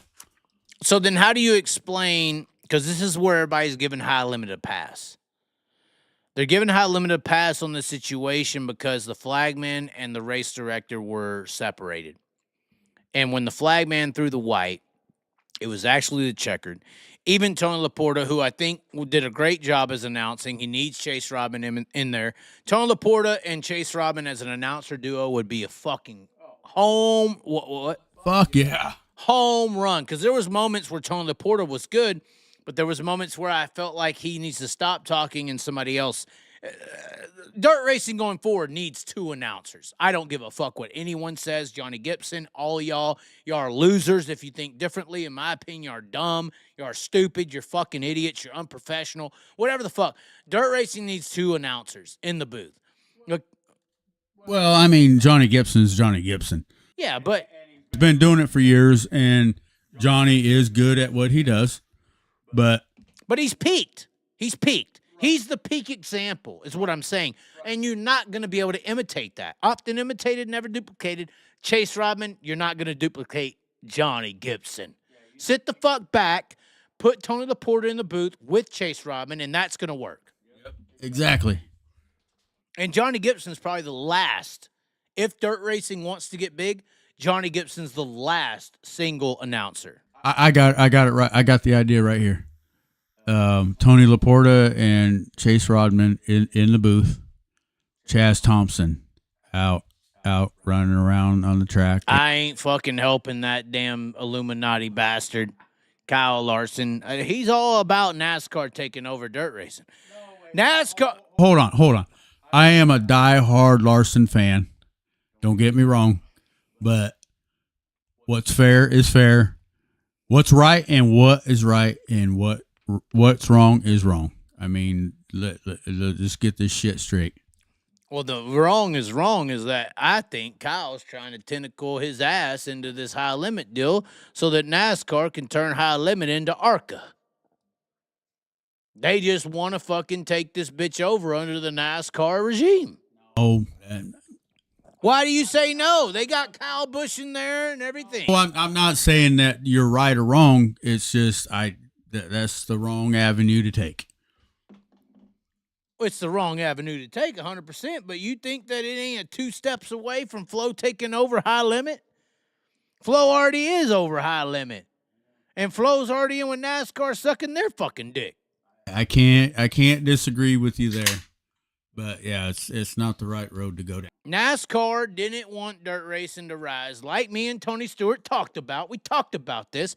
They didn't give a fuck about dirt racing rising until it got popular / high limit racing got involved. You noticed how NASCAR wasn't talking about dirt racing much until high limit and Flo got involved, correct? Right. Are we all going to be dumb? Are we all going to ignore that? I sure fucking hope not. I hope people understand. In my opinion, Flo is NASCAR. Yeah, you're right. They're getting there. If they're not Flo, if Flo isn't NASCAR in a literal sense, it is 100% in the corporate sense. Which is not, I mean, it's fucking wrong. Whether we're talking about the NASCAR brand or we're talking about the Flo Racing brand, these are 2 brands that work on corporate involvement and control. Yeah, I agree. Dirt Vision's the little fucking Ace Hard. Dirt Vision is True Value here in Knoxville. Yep. Flo Racing is Walmart down the street. Yeah, that's a good analogy. I've always called Flo the fucking Walmart of this sport. I said that to Tony, I believe. I think so. So I'm just saying, I don't know how much sidetracked we got there. It was obviously some sidetracked. I mean, I've had 2 tender matches since we started the show, so I'm kind of distracted. But no, I mean, hey, the Knoxville women are trying. I'm simply saying, like, as far as high limit's concerned, you can't have this many mistakes and be considered, or you, hold on, let me just say this to get a little dig on Brad since he wants to call me unprofessional. You can't have this many mistakes and be considered a professional sprint car series.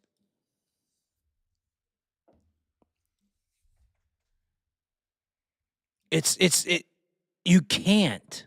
Like, you have to have, if you're going to act like corporate control and you're going to align with corporate control, then you need to at least half-ass fucking act like you have control, right? Right. If you're allowing your product to look this unprofessional, then you're a fucking idiot. You're not worth investing in.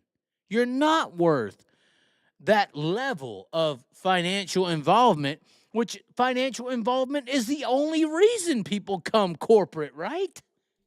Yeah, but I think it was just, I don't know. I think it was a mistake. But World Outlaws don't make this mistake, is what I'm saying. The little True Value store down here ain't fucking up like Walmart. right. But I think High Limit will bounce back. Are they going to bounce back without Kyle? Well, no. The only reason High Limit exists right now is Kyle Larson. True or false? True. They'll bounce back. I'm just saying, when Kyle Larson ain't in the building, if you keep making dumb fucking mistakes, you're going to fucking extinct this shit. Yeah, I mean, it'll fucking sink quick. But we can agree on Tony Laporta and Chase Rodman in the booth would be amazing. Oh, definitely. And we need a short fucking hot little blonde chick like a Georgia down there interviewing the drivers so Tony Laporta don't make all these drivers look like midgets.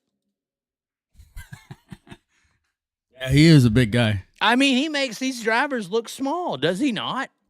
Especially Brad. Oh, well, it's hard to make Brad not look small. I'm not talking about the jalapeno side.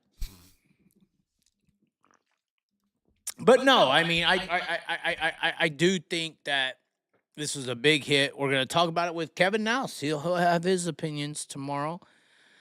It should be good tomorrow. It's going to be very interesting. We did have our Amber Balcean scenario. Oh, God, we got to talk about this. Do we not, Sean? Yeah, you better. Oh, God. So the Amber Balcean scenario, although, why can't I move this right now? Anyway, I don't know why I can't move my web page all of a sudden. This is weird. Never had that happen before. Maybe she's not worth it. Maybe she's not worth it. I think she's not at this point. Let's do the YouTube chat and the calls. We do have the lines open. She is not worth it. I'm going to go with that. We have our lines open right now. There's the number. 423-616-7673. Yeah, exactly. Amber laughing out loud. Fucking nobody. We are taking the calls right now. Well, come on, it wasn't so. Oh, somebody's calling on an unknown number. This could be somebody talking about big dicks or something. Hold on, let's see. Hello, are you talking big penises or what? Big dicks or something. Hold on, let's see. He hung up. See, that's how I'm beating them, Sean. They think they're going to call in and talk about penises, and it doesn't work. All right. Hey, guys, I'm Brian Brown. Would you call my show right now? Yay. A number is on the screen, 423-616-7673. Let's talk about the high limit stuff. We're trying to limit the show to less than 2 hours. We're at an hour and 36 right now. The guy who just called in with the unknown number, he backed out. He's scared. Unblock California. I don't have any blocks on California outside of some particular people. The number's live. Hold on. This is the number, guys. Live callers. You are the fans in the stands. We are looking for your calls right now. And we got one calling in. Hello. Are you there? The guy who just called in. Hello. Yes, you're live on the Chaz right now. How do you not feel bad that Sweet got shafted on that deal?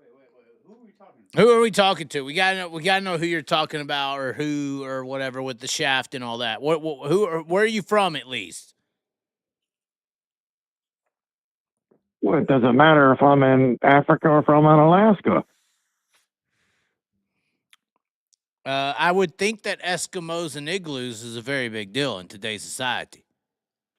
The point is that Brad is getting the shaft because of the whole scenario of being so dusty that they couldn't see, didn't know what position he was in. So I don't understand why it's become such a big deal. Oh, you don't understand why it would benefit the High Limit Series to have a points battle when the World of Outlaws Series does not? No. Oh, you don't get that. Okay. You don't understand how the World of Outlaws not having a points battle with David Gravel and making their championship battle pretty much null and void versus the High Limit Series now having a new points leader for the first time in their entire series history.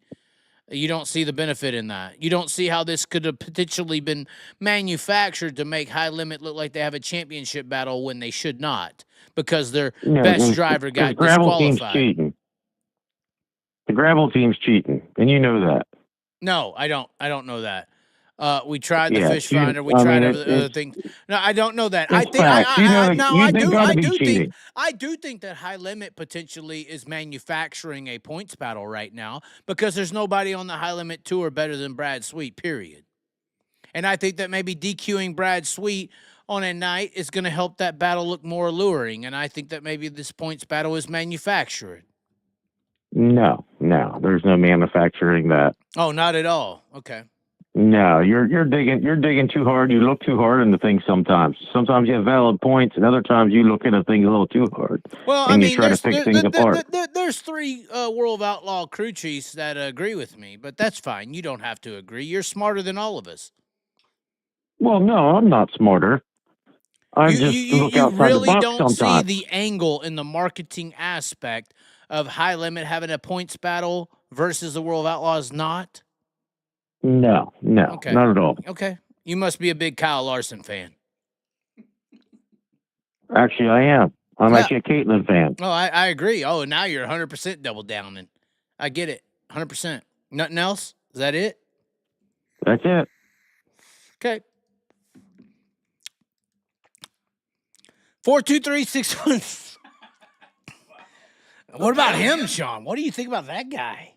I don't know. I like I said, I'm a Larson fan, but do you see the element of what I'm saying? Like, I totally see the element you're seeing, and God damn it, I'm sorry. No, say it. Gosh darn. Yeah, what's right is right. What's wrong is wrong. Okay. We have another caller in here. It is a 740 number. That means you're from Nowheresville. Hello, are you there?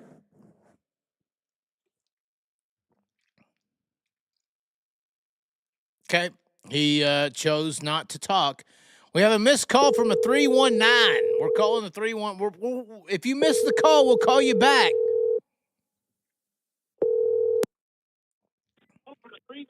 Hello. Who is Hello. this? I'm here. Who is this? This is William Whalen Oh, God. Burlington. Willie. Oh, no. Will. from Burlington. Yeah. No, Connie wants to show her. Never mind. I can't say it out. Okay, I can't say it out loud. What is going on? You can give her my number. Okay. What What do you think? What are you doing? Just drinking free beer? This one, yes, but I bought the others.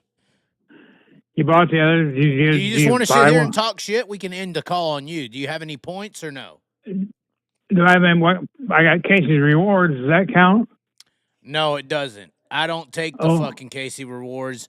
Although, hold on. Hey, I'm Brian Brown. I'm sorry. I'm just trying to get that free pizza, if you know what I'm saying. That cheese. I'm trying to get that frozen custard. Yeah. Your eyes need to be a little more crossed for Brian Brown. I did not say that about Brian. He's a very respectable man. I'm just making jokes. Anyways, continue. Do you have anything to say? Oh, I'm glad to see you're sober once in a while. Well, when I'm not on the show, I mean, we're on the show now. We're fucked up. So continue. Sean doesn't have to work tomorrow. He's got to work. Do you have anything to say outside of these snark comments? Well, all the drivers should have race receivers, which would tell them the top three go to the scale. Correct. So I don't understand where you're saying it. Like Brad Sweet didn't hear that. Well, the problem is they went an extra lap, and he fell outside the top three in that extra lap because he had a flat tire. Is the reason. That's understandable. He might have went in with a flat tire. Well, he got a flat tire on the extra lap and fell out of the top five, and that's why he didn't go to the scales. That's the excuse they're giving High Limit this week. Because they got an excuse for High Limit every week. Does Sean wear a race? Does Sean wear a race receiver in the push truck? Do you wear a race receiver in the push truck, Sean? No, we have a two-way radio. He has a two-way radio. So it just goes to the tower and back to the trucks. Yes, sir. He said yes. Okay, that's all I want to know. Thank you. Have a good night. Fucking William guy. He watches all the time, but he's a cunt. Oh, no, 209's calling in. Who is 209? Hello. You made it. You're in the show. Hello.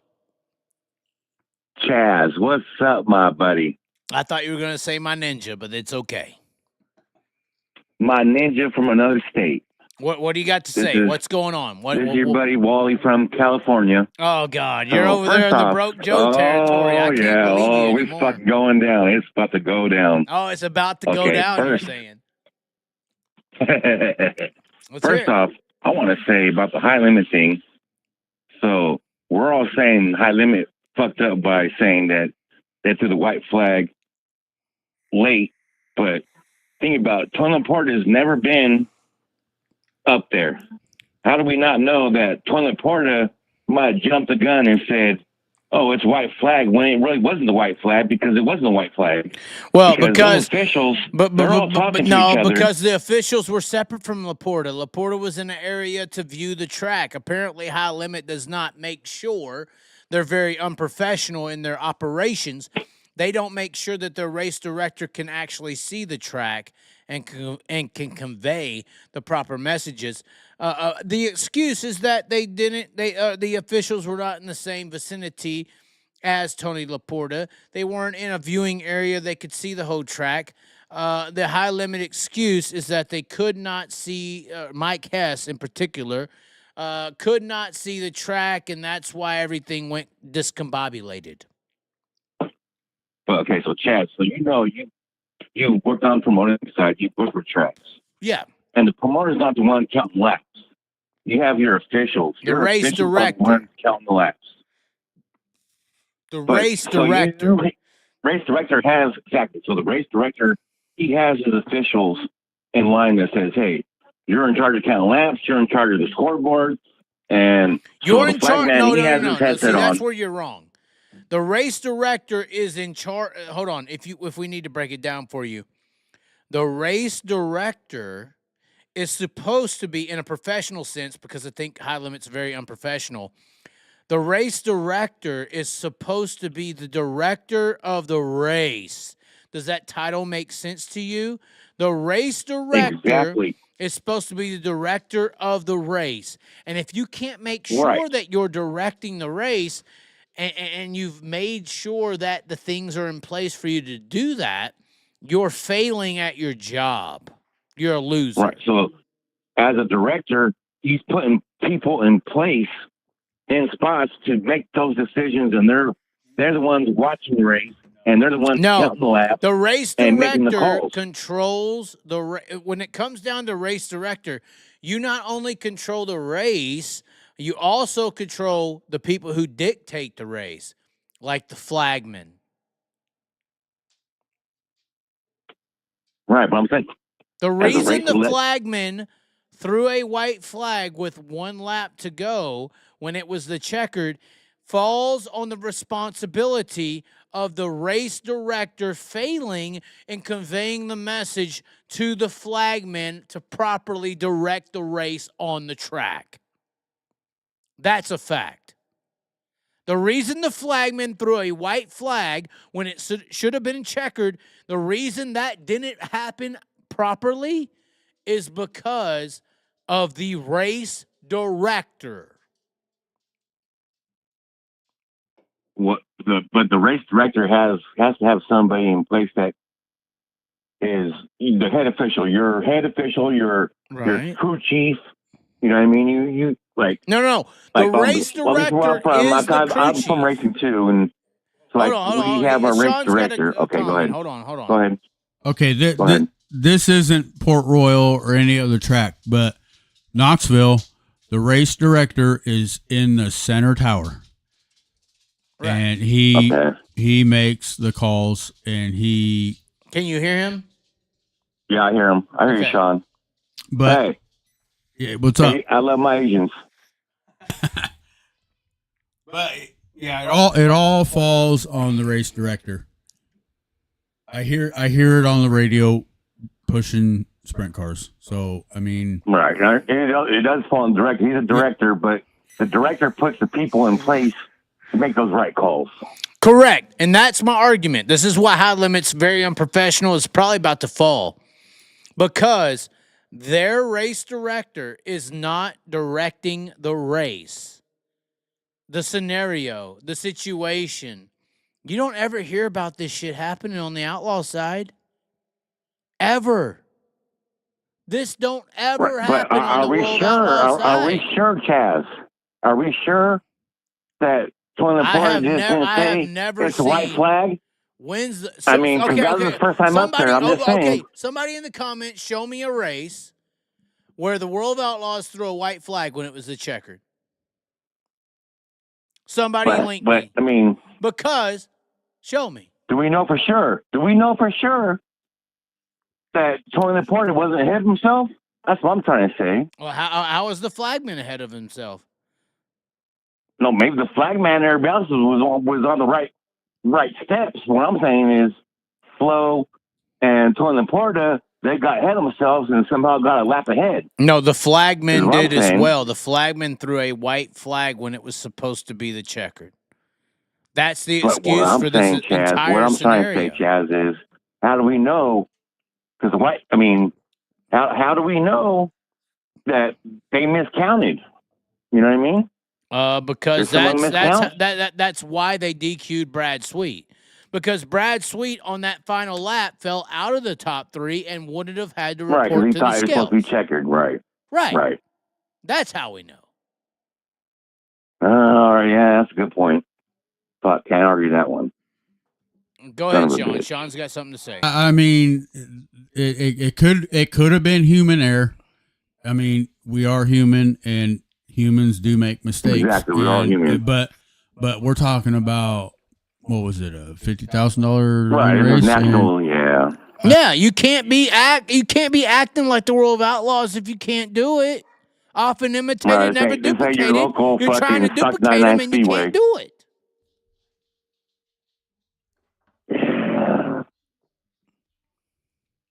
I'm not denying That's it was a human error. very but true fact.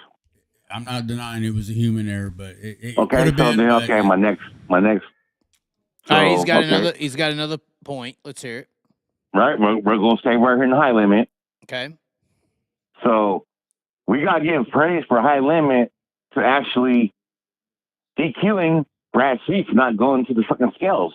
You know what I mean? Because he's the co-owner, and they fucking DQ'd his ass for not going. Why We are gotta you give him saying praise that? for that? Why Because are they you made the right saying call. He didn't go to scales. The DQing Brad Sweet benefits high limit, 100%. Yeah, because that just going to pull everybody up closer to him. DQing Brad Sweet. Right, now that puts Courtney and Abreu, and yeah, it makes it a points battle. Right, but that's what we need. Yeah, right? Because the Outlaws don't have one. So back to the marketing aspect. Yeah, because David Grau was just over there cooking everybody's ass. So I mean, we have a points battle at high limit. Tune in next week. Hey, I'm Brian Brown. Are you Brian Brown? Yeah, I heard Brian Brown. I knew he was there. Hey, do you like That the fucking Chaz's white hot hat of yours. custard or no? There you go. That's all I'm saying.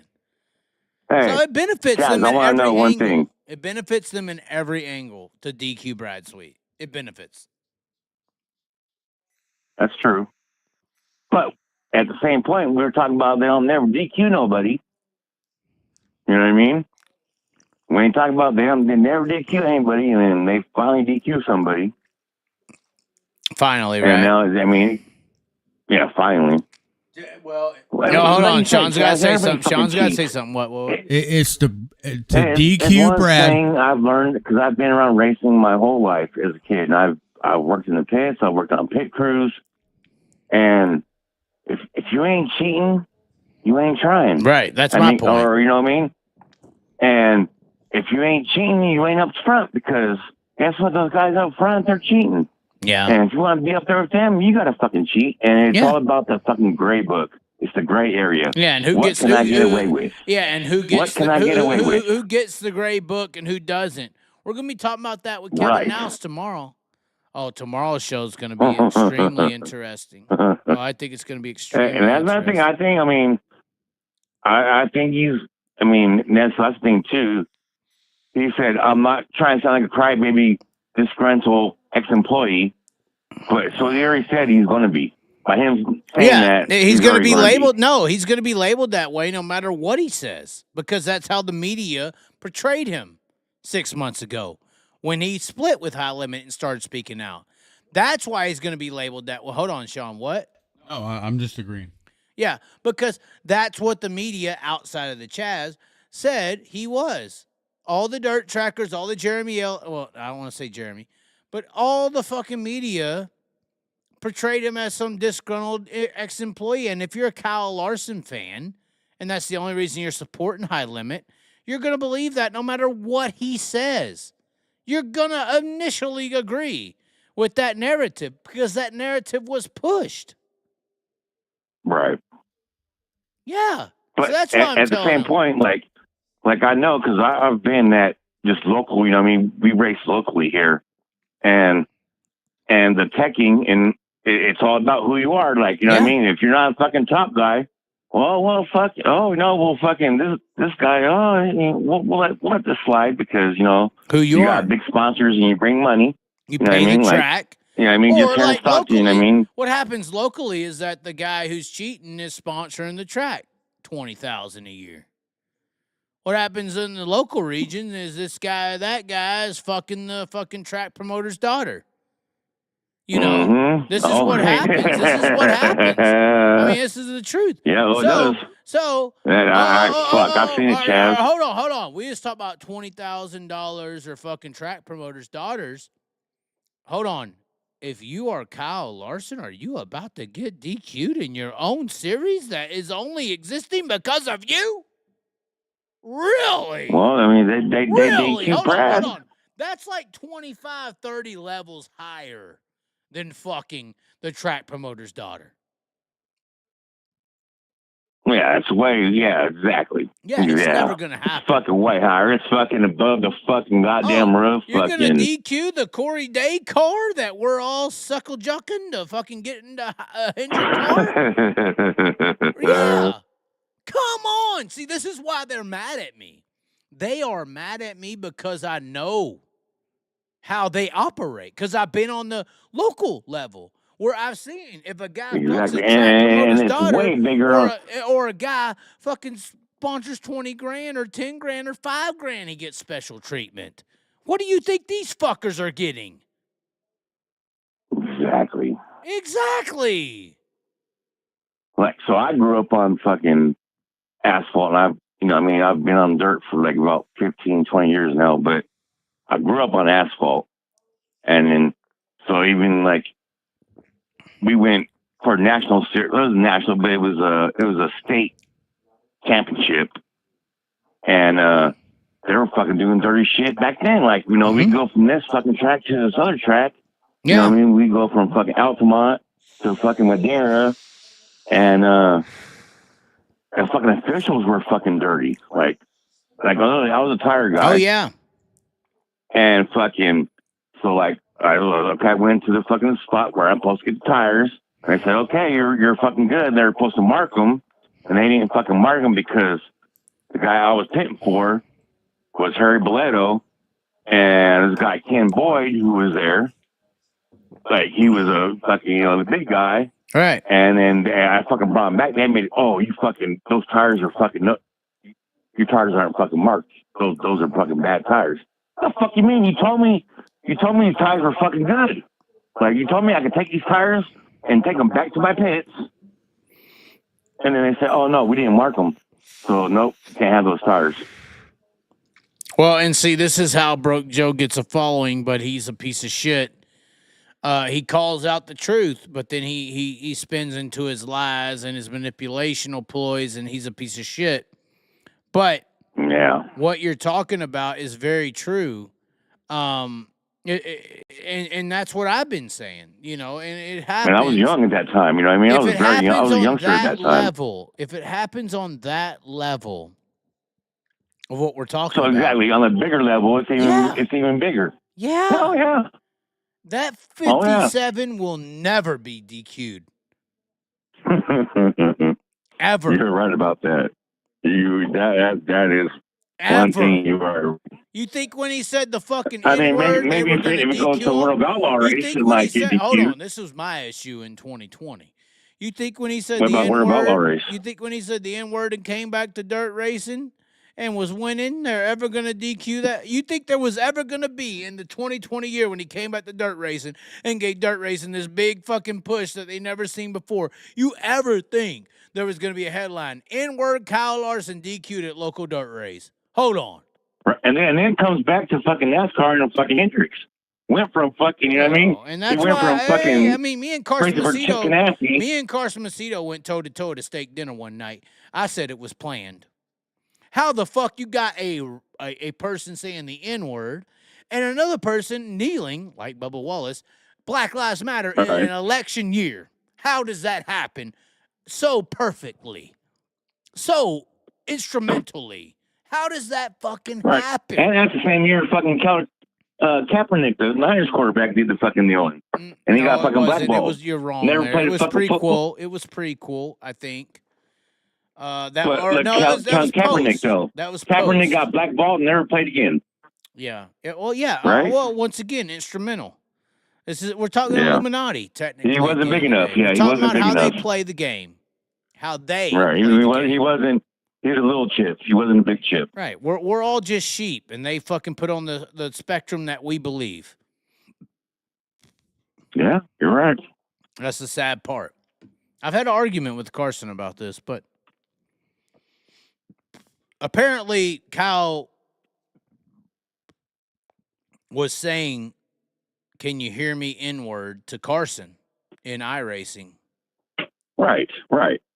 Yeah. And he don't believe, that it was intentional. I'm simply saying here, I see big pictures and 4 years or 1 year plans. And when John Wick comes in the room and say, here's what you're going to do, or you're going to not wake up tomorrow, you do it. Well, I think they totally capitalized on it, but I think at that time, like, it was like literally like they're like going up playing iRacing, and then but then again, the way he did laugh, huh? That fucking little laugh he had. How the fuck do you say the N-word and then also another driver does the kneeling and all this shit in the same year as an election year when it obviously is the biggest split of right-wing, left-wing politics we've ever fucking seen? How do you do that? And we know the right-wingers are saying it, and we know the left-wingers are kneeling. We know. We're not stupid. Well, honestly, I really think, Chaz, when that happened, I think it was like him and Macedo were really just fucking racing, and Larson just slipped. That's what I think. But then I think Macedo thought he slipped. I think Macedo thought he slipped. Huh? I think Macedo thought he slipped. I think he knew what he was doing. Personally. You think it was planned? Yeah. Look at everything around us, P. Diddy. Look at everything around us, P. Diddy. Right, because you know you're going to be fucking, yeah. Everything you say is fucking going to be heard. Okay, P. Diddy. Right? Yep. Okay. You believe, P. Diddy, you fucking go ahead Larson, and that's what I'm saying. You go ahead. You can't put that. Don't be talking about boy Larson like that, man. You can't be calling Larson P. Diddy, bro. Come on, man. No, it's no. They're in the same aspect because they control no. Here's the deal: when you get into the Illuminati level, you control a lot of what people think and feel. That's what it's about. It's about manipulation. It's about controlling what human beings believe, think, and feel. And Kyle Larson, doing what he did, controlled a lot of people in an election year. Just like Bubba Wallace controlled a lot of people of what they thought and felt and everything in an election year. These are you got to understand when Kyle's and Bubba's and all these people and Kaepernick's, they're controlling hundreds of thousands of people on how they feel about things. Right. These are similar to P. Diddy's. Because they're in the same aspect of controlling. That's a whole other fucking. Well, it's the next level. I mean, but it's in the same spectrum. Yeah. Because you're also controlling a lot of people on how they feel and think and see things. Sean wants to comment. I really don't feel like Come on, Larson. Sean. Well, just like Sean, tell him Bent Rim. Larson didn't mean to fucking that shit when he first did it. Sean wants to say something. Just like Bent Rim said in the chat. The noose. That was all a fucking joke. He's talking about the noose and how it was a joke. Yeah, but NASCAR promoted the noose because they were moving how people think, feel, and see things. Right, and then they had to fucking get rid of him because, you know what I mean? Fucking, oh no, you can't be fucking saying that shit. Well, and you know what I also mean? at the same time, Bubba Wallace was controlling a majority of what people thought, felt, and see. Mm-hmm. But nothing happened to him after he. Hold on. Nothing happened to him after all the truth came out on that. He said nothing happened to him after the truth came out on that. Yeah, because that's playing the game. See, this is where I fuck up. This is where I get all fucked up. I look at what he just said as like a part of the game. So like if Kyle Larson slips up and says the N-word that a majority of the right-wing society is saying, and I castrate him in front of everybody. Like Hey, but you know, Asians are allowed to say that, though. No, He's Asian, take the so he's actually Asians allowed out to of the say it. scenario. If I take a person, how about that, and castrate him for saying the N-word in front of Right. everyone, that's going to make a lot of people think, "Oh my God, look what happens." And then I take a Bubba Wallace, and he does what he does, and he does what he does with his fake news situation, and I let him by, and I just give him a grace and a pass. What is that going to do to the people who support Kyle Larson? That's going to make them dig their heels into their stance and viewpoint. Because I just watched my guy get castrated for doing something. And I just watched the other guy get passed. So that's going to make you become an extremist. Because you just watched the other side. That's a fucking extremist, that's for sure. You just watched the other side get a pass. So that's going to make you more mad, more angry, more angst against the person. Right. Well, I get castrated, you didn't. Right. This is right. Okay, now you're getting to my level of thinking of how these fuckers I see what you're saying. No, I understand what you're saying. They're manipulating you to feel these ways. That's why they castrate a cow and they give a pass to a Bubba Wallace. Because they're trying to make you dig your heels in. They're trying to make you be mad. The Nazis only had 12 million people when they did what they did.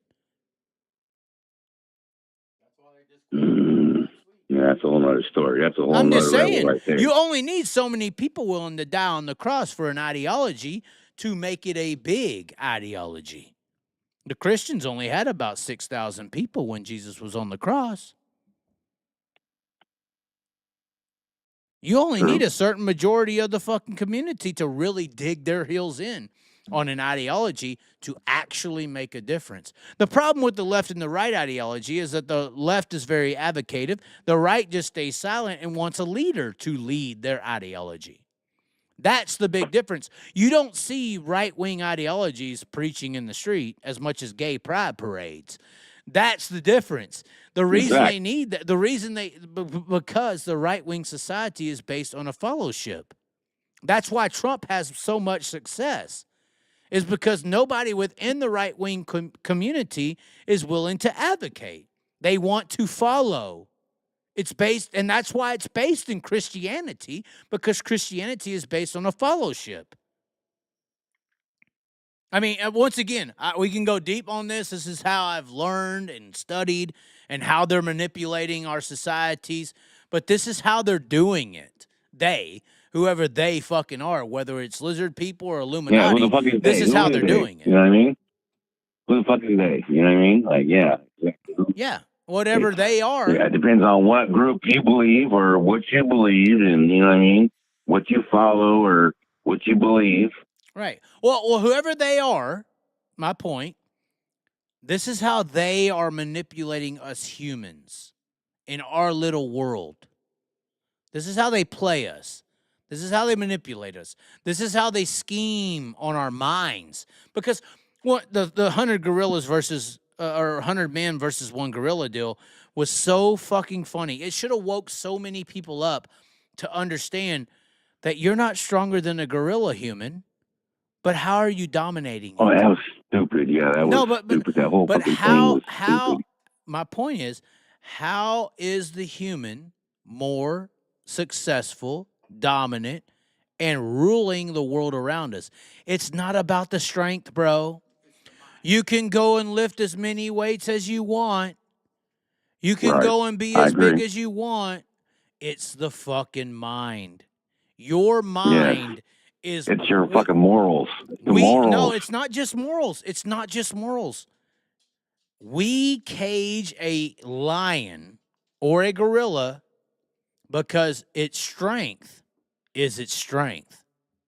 We cage human beings on the topics we're discussing, on their mind, the manipulation, because the strength of the human being is its capacity to understand. So, and its mind to create and be all these things. So when you can learn how to manipulate that, that's how you cage human beings. You don't cage human beings behind bars. Human beings need to be manipulated into thinking that they're ruling things so that they become stable and in the cage. The cage is what we are talking about. I see what you're saying. The cage is this game that they play. They, once again, who is they? The cage is the mind, the capacity, the thoughts, the emotions, the women, the men, whatever, the relationships. That's why the most popular videos on social media are relationship-based. Andrew Tate became a national phenomenon basically on trashing women. Because, somebody just said it in the comments, Satan's game. Correct. This is the devil. This is demonic entities. Manipulation is a motherfucker. There's no doubt about that. No doubt about that. Now, Connie's over here still listening because she has her Crystal Kelly Got over there torpedoes out? talking. No, she's over. The Crystal Kelly will sit there and say, that's because the moon's aligning with the stars for some fucking way. I'm just saying, astrology is demonic, for the record. No, we are ordained as humans as the chosen creation of God. And that's been happening for a very long time, whether people want to believe it or not. Yeah, I mean, and thousands of years. Thousands of years. There's been people trying to convince us that we are not those chosen creations, that we are only valued based on how much money we make, who we support, what house we have, what car we have, these are all Satan creations to define your value when your value is ordained. It's a game, period. And a lot of people are failing it. They don't have that self-value. They don't have the self-worth. They don't believe that they are special when they already are. And then you get manipulated into worshiping false prophets. Why are you calling? Hold on. Why are you calling Kyle Larson a goat when Jesus already is? Because the devil has manipulated things in front of you that you find more valuable than what you ordained to become. Tyler Walker got very deep into this. I mean, but anyway, I got to stop. No, Sean's over here crying. Hey, you know what? I'm with you, hold on. Sean's got tears running out of his fucking eyes. Connie's crying too. Hold on, Sean, are you okay? I'm okay. Let's go to the next call. Oh, he wants the next caller. He don't want the truth. He's a big Kyle Larson fan. He's worshiping the devil's nuts. Oh, God. Hello. Are you there? Did we lose you? Can you hear me? I think. Can you hear me now? I think so, yes. That Tyler Walker interview you did was fucking awesome. That was a very good interview. I don't know why people hated on it. It was pretty weird. Because hold on. Sean's got a comment. Hold on, go ahead. Because he's been in trouble. I was going to say, the thing is, Tyler, from where he's been and what he's gone through, majority of us will never know nothing about that. And like you said, you said it, like most motherfuckers would not have the bravery to fucking go through that shit and fucking come back. You know what I mean? They couldn't even get to the other side. Right. And like I don't know if you see, I made a comment saying like I had someone in my family that was pretty much on that same road, and he's been clean for years now, but they'll still say, oh, he sounds like a tweaker. He looks like a tweaker because he's been through that life, Right. and it's that shit puts so much in your brain and just everything. You know what I mean? Like that's fucking real shit. That's shit that most of us will never experience and not even have the fucking balls to fucking go through Right, it and to even fucking get face. out of it. You know what I mean? Most people would just fucking just fall in the trap and just fucking, you know what I mean? You're done. Okay, You know what I mean? so we have a super chat. Jacob B83 says, I use astrology. It's not demonic and not the usual astrology you would be referring to. It is useful, but I respect your opinion. No, astrology tries to reference everything that happens based on a time frame that they align with stars and universe and all this shit. You, Yeah, that's a whole Jacob nother B, fucking universe. Exactly. You, Jacob B83, need to recognize this is a once again, back to the topics we just discussed. You need to recognize this is a manipulation of God. God is determining, because God is based on moral decision. This is where astrology kind of skews, because astrology likes to preach this happened today because the moon moved the ways and the fucking stars align this fucking certain kind of way. And, if you're a Gemini, you won't get your dick hard to a Taurus. I'm just fucking saying. Here's what I'm saying. This is hold on, Sean. Do you have anything to say? No. That's what they say. Hold on, I'm just saying. They kind of try to say this shit. If you're a fucking Gemini, there's no way you could be happy with the Sagittarius. That Sagittarius bitch is gonna fuck some big black cock. Here's what I'm saying. I'm just saying. Here's the manipulation on this. God's ideology is based on moral value and decision. Exactly. This is why moral. That's the first word you said. Moral. I'm going to mute you if you keep talking. This is why I say astrology is demonic. Astrology don't fucking care if you cheated on your husband today. Astrology says if you cheat on your husband today, it's because the fucking moon moved the waves a certain way and he's a Sagittarius and you're a Taurus and y'all ain't meant to be together. No, God says if you act a certain fucking way, this will happen to you today. If you conduct yourself in XYZ scenarios, your personal experience of life, you will be punished. You may be rewarded temporarily with that dick in your ass for 35 minutes. But I'm just saying, this is what happens. Yeah, clear is going to be clear, yeah, I got it. I know you've experienced that a lot, Kevin Nouse. No, I think he did. I think he had a cock in your mouth, I heard. I'm just saying, astrology will excuse your bad behavior in life. God doesn't excuse that. Some people call it karma. Astrology loves to call it karma because, it's all about that bullshit. God don't fuck around with bullshit. Astrology's full of bullshit. Astrology, once again, says if you cheat on your husband, it's because the stars aligned.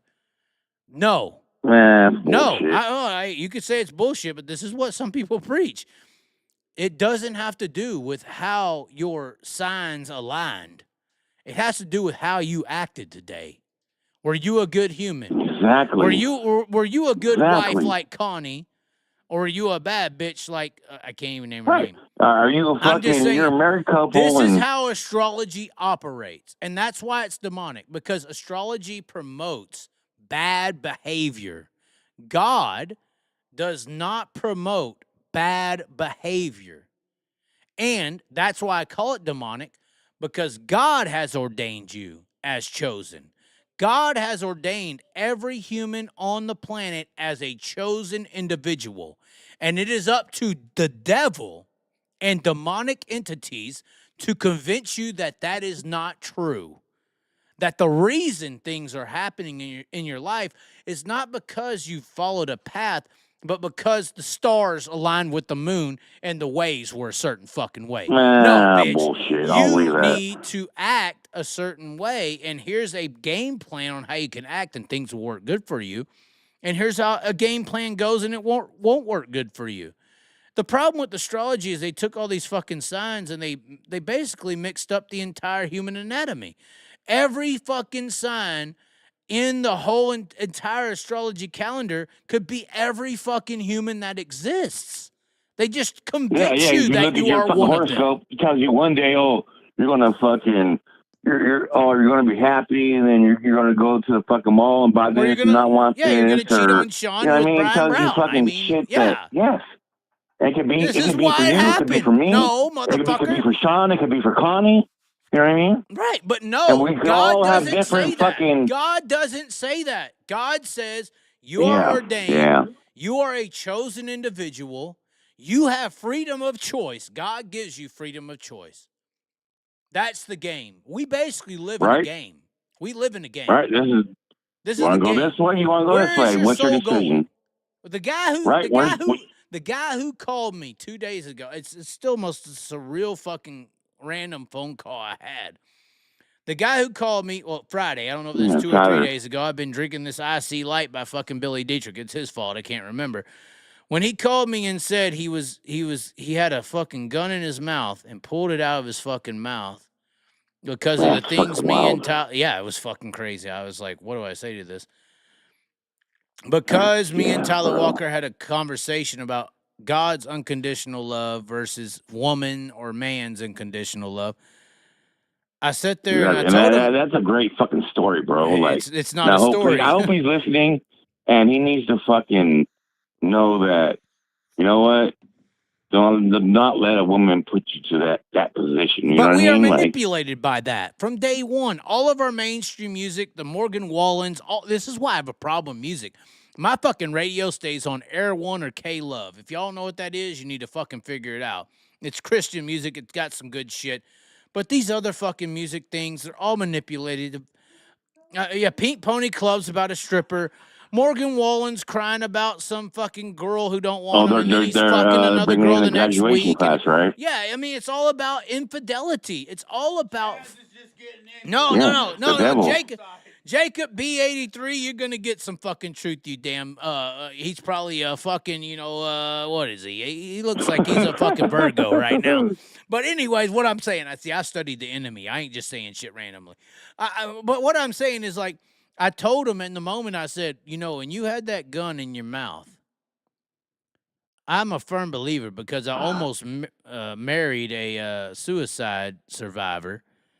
I'm a firm believer that in that moment when you got that gun in your mouth, it's almost like the old Disney movies. There's a devil in one ear and an angel in the other. And it's what your soul's on the line. They're trying to win your soul. When you pull that fucking trigger, your soul has been won by the enemy. Right. And this is why I say suicide survivor, because I believe that the person I was with was susceptible to the demon. The demon's got you already. You already committed the crime. You're condemned. Even though you survived it, they won the battle. So, when this guy's got a gun to his fucking head, or in his mouth, in his description, I pulled the metal out of his mouth, and he pulls it out, that's the fucking voice on the other side of the ear winning the battle. Because there is a battle for the souls. I know the world's convinced you don't really matter. That's why everybody's a fucking drunk. They go out here, they party, they Morgan Wallen their ass out. They don't give a fuck. They just want to fuck some pussy and get some bitches and get some big houses. And the women out there are OnlyFansing and showing their titties and their pussy just to get some money. All about this money and all this glamorous lifestyle. They're doing it, Connie. Right. They're doing it left and right, Connie. You're shaking your head no, but they're doing it. No, it's all around us. You're right. They're doing it. Why are they doing it? That ain't God's intention. That's that demon winning. The demons are winning. They want that right fucking. now. They want that. They want that tension. soul. Mm-hmm. What do they want? You think It's all it's about money? that You think the tension. fucking demons and the angels think about money right now? They want money, really? You think they want the soul? The person doing it wants the money. That's what Sean just said. Who created it? I don't think it was God. And guess I what? think it might have Money been those doesn't fucking buy demons. happiness. Might have been those demons Money doesn't that buy created happiness. that. Who created the apple? Adam, Oh no, that's wrong. right? Okay, I'm wrong. My bad. Well, and that's the only other bad part about God No, and the apple devil tree. is That's that what. Hey, you know what? this is no, You know what this is crazy? the The bad apple is the part. apple This is the tree. bad part. Hold on. The bad part is God created the apple for Eve to even eat. So I do think that we are in a weird fucking test session. I do think that human beings we're like a really good player in a game. And it's weird as fuck. Like we're in this session where we get to dictate how our souls go. And there's Exactly. two We get sides to trying to dictate. We get to dictate. there's two sides trying to influence us to go one way or the other. And it's not necessarily based on money. It's based on the heart, the morals. All these OnlyFans girls and all these fucking piece of shit guys who are doing the things they do, they know there's something inside them that is telling them it's wrong. That They don't give a that fuck. part of their soul telling them that it's wrong is the light. The part of their soul that's telling them it's okay because of the money is the wrong. Oh, Right. Sean's got something to say. Hold on. It's always easier to do the wrong than it is to do the right. He said it's always easier to do the wrong than it is the right. I agree. Oh yeah, it's way easier. It's way easier. You're right. You're so right, Sean. Right. But what keeps you from doing it? That's the soul. That's why I say it's a battle for the soul. Because the soul is what's keeping you from pulling the trigger. And the other guys want you to pull it.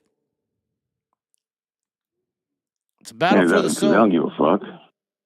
It's a battle for the soul. I think Will wants to call in. He's on.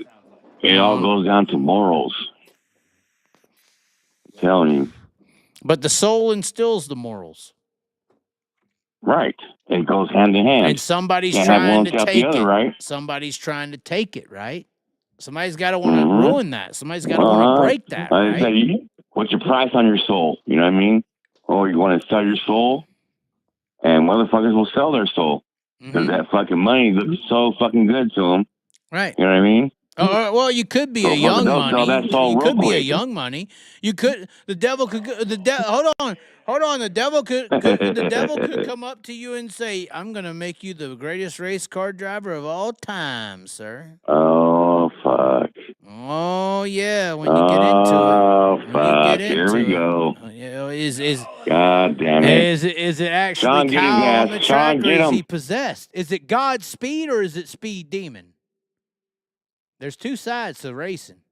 You got to understand. These words ain't out here Speed because Demon, or what was the other one? these words ain't out here because they were just random. You think phrases like Speed Demon and Godspeed are random, sir? You think phrases like that just out of nowhere happened? No. Yeah, you always hear Speed Demon, but you don't hear Godspeed as much. You don't hear about it much You anymore. definitely hear a lot more fucking Speed Demon than Godspeed. Yeah, you don't hear Honestly. Godspeed much more. No, you don't. You don't hear man. Godspeed because, hey, no. our society don't promote Godspeed anymore. Our Yep. society's all about OnlyFans and big trucks and houses. They ain't about that, Right, big that trucks, Godspeed big because that dicks and Speed big Demon's tits paying and that fucking money. big asses and That Speed Demon's paying that money. There's some Godspeed guys out there, but they ain't too many. Just saying. that's true. Yeah, y'all got a Ain't bunch no of lie to speed that. demons out there winning right now. The only Godspeed out there might be Cody Jacobs. That's about it. I don't know about his driver, though. He's a speed demon. Hey, that's not great, angry man. He's been had nothing but fucking good interviews. Oh, You know what, God. Chaz? You're just a bad motherfucker. That's all I Why got would to you say that? I'm not bad. I'm trying to be good. I'm speaking the No, gospel. I mean, no, I'm saying a bad motherfucker is a good, like, not bad, but, like, you're good. Like, that's bad. Should I take a pee break you or no? fucking bring the truth. You fucking, you bring in fucking Oh. people, and, like you say, you like to stir shit up. I mean, let's get this pot going. Let's, you know what I mean? Let's get some entertainment going. Yeah. I'm bringing in the I happiness. fucking love it, brother. I'm I love bringing it, in the brother. happiness. I'm not bringing in the, oh my God, Kyle may not like me. Oh, was that Brian Brown again? Oh, hold on. We could do the, hey, everybody, I'm Brian Brown. No. Hold on. Okay, Sean's got the mango in his hand.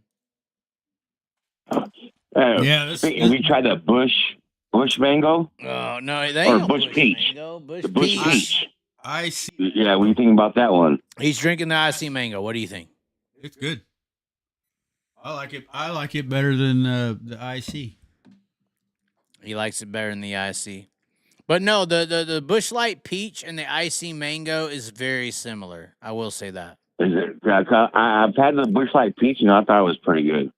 It's very similar to the icy mango. It's just the mango has like a mellow Better to it. taste? Where the peach is super sweet, the mango mellows out. Does that make sense? Yeah, Yeah, it that makes does. sense. But I think the IC mango is the IC is only out there though, where you guys are at, right? 'Cause I don't No, see it's that shit PA. here in It's I'm a in PA. California. Well, I illegally Yeah, I'm in transferred it across California, 4 also, you know, states. I I broke the laws. I think I don't know. I bought it in PA and I transferred it to Iowa. I don't know. Somebody just said we need to have a GD. You piece of shit, Kevin Joseph. You can't be saying it on my show. We need to have an exorcism lab on the Chaz. Well, the day that Kyle Larson comes on the show, the day that Kyle Larson comes on the show, we can have one. I think Kyle Larson could. We might be able to get him. I think it's the only guy in dirt who actually has a demon within him. Personally, Well, I think Larson's that I mean, motherfucker. based on my Davy Jones, based on my Bud Kading stuff. I mean, Oh, but yeah, BK, man. I mean, shit. Tim Kaine. What about Tim Kaine? I like Tim. He's pretty bad too. Connie Yeah, Allen what's just that about? says, "Where's the weekend board?" No, Ouija. Ouija board. Oh, they The want a weekend Ouija board on the show now. Apparently. Oh shit. Oh God. Yeah, Connie's all They're astrology fucking- based. She's got her Kelly or whatever. Anyway, is there anything else you want to say? There's people who want to call in. I gotta pee. Is there anything you want me to Yeah, I gotta think go about piss, when I too. go to No, the thank commode? you. Hey, no, thank you, Chaz. Thank you for your time and keep up the fucking good shit and talk shit to me, talk shit to whoever else, or you know what I mean. Just be you, brother. Did Brad Fuck it. Sweet manipulate a championship battle in the high limit series? Yes or no? No, he didn't mean like.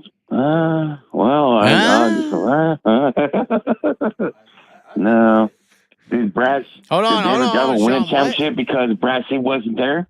Hold on, what, Sean? I think he did. Sean thinks he did it. I think it's all Okay, I got a question fabricated. for you. He thinks it's Did David fabricated. Gravel win a championship because Brad C wasn't there? Oh God. Okay. I think Brad. Sweet knows he can come back and probably win it. So yeah. What do you think of my 3 for 3 show idea? I haven't heard it. What is that?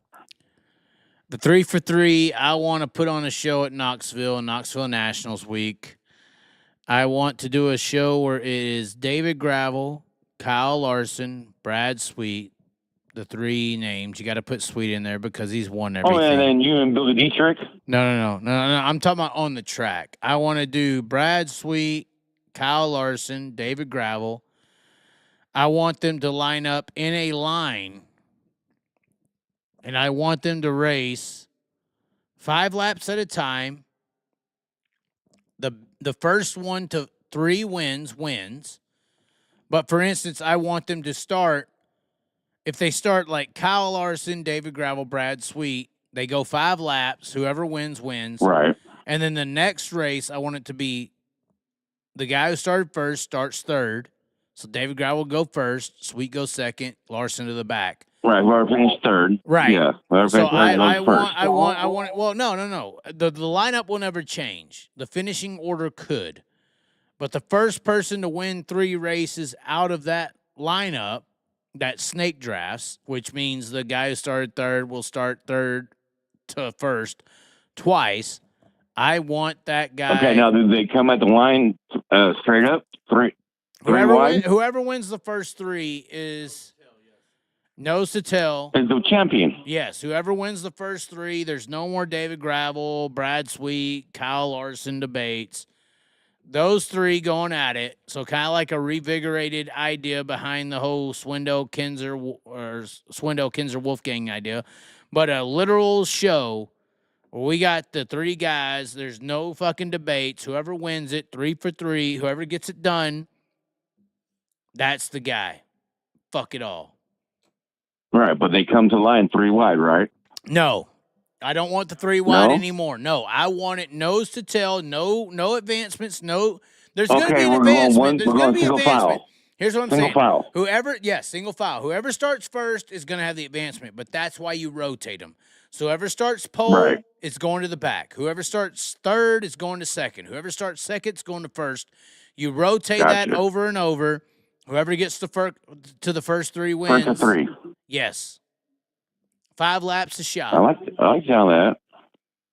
I'd watch that shit. I'd watch the that. whole fucking That'd be whole fucking sprint car world would stop their shit and drop their nutsack. Even Cody Jacobs would cry. I mean, that's the show. That is, I think, at Knoxville Week, if you wanted to have a revigorated idea behind that, obviously it's all about Larson and Gravel right now, but you got to throw Sweet in there because he's got the championships. Yeah, I exactly.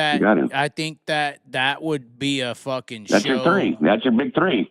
You're right. The It's 3 for Sweet, 3. Gravel, and Larson. That's why I'm saying the 3 for 3. Who can get it done? 3 guys going for 3 wins, 5 laps a shot.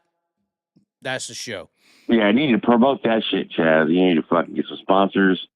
Sponsors, listen up. You need to back Chaz on this shit. Let's get this shit done. Well, we gotta get Knoxville on our side. I mean, do we do it on? Do you do something like that Sean, on? Sean's working there. He's in push truck. We gotta get Sean talking to him.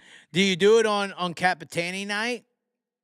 You know, Capitani's leading up to the Knoxville Nationals, but don't they have the Iowa NASCAR race on the same night as Capitani? So Kyle could bitch out we know he's a bitch anyway. Well, at least Caitlin.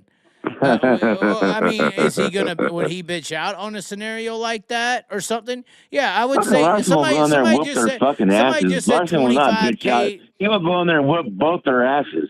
No, I'm taking David Gravel all day. Fuck no. Oh, Cody Jacobs is way better than Paul Silva. Paul Silva's a joke. Kyle Larson has carried Paul Silva for too many years. I'm not talking about fucking who got the best. But I guess you do have the best crew chief, but you got to think about it. I want to have it to where, okay, so now we need to make it to where it doesn't need one crew chief for all the cars, not one of their crew chiefs. You know what I mean? I think crew chiefs matter a lot because to win that fucking thing, hold on. If we're going to have 3 for 3, it should be about the drivers. To win 3 of those races with that amount of talent on the track is going to take a car to do it. You're going to have to pass that guy who starts first. That's going to take a crew. That's going to take a car to do that. Oh, so you want the whole. It needs to be the car, the driver, and the crew chief. Yeah, not just we're throwing who's the best all driver. the fucking bullshit out the way. For right, this. not just who's the best driver, who has the best, who's the got best it driver. all. Car and crew chief. Right, and I don't think Paul's got it. I just think you look at Paul's resume. He failed with Rico. He was okay with Shane Stewart. He was all right, but that was against ASCS. Paul Silva's failed with pretty much almost every driver he's had on a national 410 level outside of Kyle. I think Kyle makes up for Paul a lot. I think Cody and David are on the same playing field. Brad Sweet's probably the best. It's crazy to say this, but I think Brad Sweet's probably the best driver. Brad Sweet is probably the best driver out of those 3. But I don't know if he'll have the car. You got to be able to pass the guy who starts first to win that. You got to be able to pass the guy who starts first to win 3 of those races. There's no way else to do it. 3 laps, right? It's 3, or you said 5 laps. 5 laps. 5 laps. First to 3. What are you saying? That's hold fucking on. pay-per-view Somebody's shit. laughing at me, Sean. That's fucking pay-per-view right there. Hold on. Sean's reading the comments. What did they say? Pit lizard national. Pit lizard Nash. Well, the first pit lizard in the line is going to be fucking Cody Jacobs. I'll tell you right now. I will say right now, if David Gravel loses this scenario, if David Gravel loses he's whooping this somebody's lineup, ass. in this head nose to tail formation, if David Gravel loses, Cody Jacobs will be the first one in the back of the trailer with Paul Silva right now. Whooping his ass. No, he'll be in the back of the trailer getting on them knee pads, similar to those knee pads he got to get even in the crew chief position. Oh, fuck. Oh, shit. I'm just saying, he better look the fuck out. Fucking the pot's stirring. The pot's fucking stirring right now. Fucking throw some hot sauce Somebody's in that asking what motherfucker. track. I feel like I've already said like Knoxville like 4 times. Capitani Classic. If Larson backs out, he's too busy over there beating up the rich kids in NASCAR. Come on over and say it. Come on over and Fuck say that. it. Bring it over to Chico. No, it's Knoxville Nationals week. It's going to be the biggest week of the world. I don't know if it's better for Capitani or Hard Knocks Night. Hard Knocks Night might be better, maybe. You want to? Well, yeah, do it. Fucking Capitani. Get the whole fucking crowd involved. Obviously, Gravel and potentially Sweet would have just raced the I-55 the night before, and Kyle would have just ran against the NASCAR guys that day. So it's kind of fair as far as like strenuous tasks. I say Capitani, which Capitani was the promoter in Knoxville who made it big. Put the fucking promoter show on 3 for 3, Larson, Gravel, and Sweet. Nose to tail, do the format. Who's the best? Fuck the talking shit. Let's do it. That's what I think. I like it. Well, I almost watched him just go fucking 3 wide. Just fuck start 3 wide. No 3 wide. You're so stupid. I can't believe you would say that. It's so stupid Why not? to start 3 wide. Because it's not fair. Who jumps who and who gets the advantage? I don't want no okay, jump well then we I don't want how no you got jump your who reverse. fucking bullshit excuses. I want the guy to get an advantage. Well, then you do the same thing like you said. You fucking whoever wins, and then the next guy they gets get an to fucking advantage. pick You what gotta lane they go want. beat them. You want top, bottom, or middle? No, you're stupid. That's fine. No. You ain't been on the promoter side. You wouldn't be saying what you're saying. That's fine. I've not been on the promoter side. You're right. You got to I'm give just saying every guy. I'm calling from the fan side. Every guy a fair opportunity to take away. Right. That's why single file, and I agree with that. I That's agree all with I'm single saying. file. I'm just no excuses. I'm just At saying, that I'm just point, fucking. at that point, you have no excuses. I don't want any excuses. David Gravel is in the chat right now. I'm in the middle lane. David Gravel's in the chat right now. He knows he would win. David, are you turning down the opportunity to go 3 for 3 at Knoxville? Would you say no? David's in the chat right now. He just commented. David ain't going to say no. David will do it. I guarantee he would do it. Oh, I'm going to call his ass. We're calling David Gravel right now. This is fucking bullshit. I don't know. Will David? Hold on. He says he's in. David would do it. Going crazy. You know David ain't gonna back down from a challenge. Oh, we call it David Gravel. David ain't gonna back down. His opinion on this. Oh, wait, hold on. Before we continue, Chase Robin just said, fact, no high limit official has ever told a team to take off the World of Outlaw stickers. We're getting that out of the way.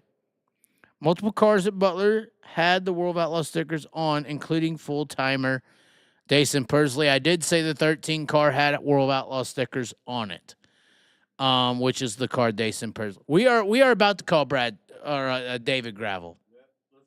Are we calling David Gravel? We'll call his ass. I'll get the fuck up the line so you can call him. Hold on. This is the deal with David. You know, the problem with Gravel is that he's so pretty. You know, this is the problem with Gravel. I can't talk about how pretty he is. God, why does he have to be so? If David Gravel was 6'5", he'd be a porn star or something. We can't give David everything he wants. when he wants it. We can't do that. If we did that, we would be some, baby mama in Osh Weekend Speedway. He said no call. No call. He said no call. He said he's in, but no call. He don't want to No talk to your ass call. right now. Oh my God. No calling. Uh-huh. Wow. Hey, but he's listening. He knows he'll fucking do it, though. I don't I think bet I you don't, he would I don't do it. think David Gravel would take it. I think he's scared of Kyle. Oh, fuck. He's David's scared of fucking Kyle. scared. When Son of Kyle a drove bitch. around him David, at why you scared? God damn it, David. Possibly the greatest race I've ever seen this year by a driver was at Volusia. David Won't be in the year. Gravel was out front. Yeah, you're listening. Let's bring the summer. David, you better be nice to Logan Schuchart. Anyway, David Gravel was out front leading, and Kyle Larson in dirty air drove around him at Volusia, a very high-speed racetrack. That don't fucking happen.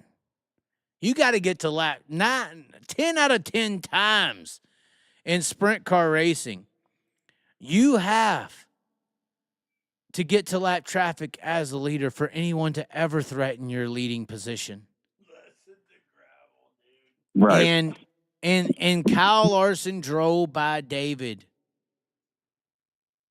as he had clean air. That never happens.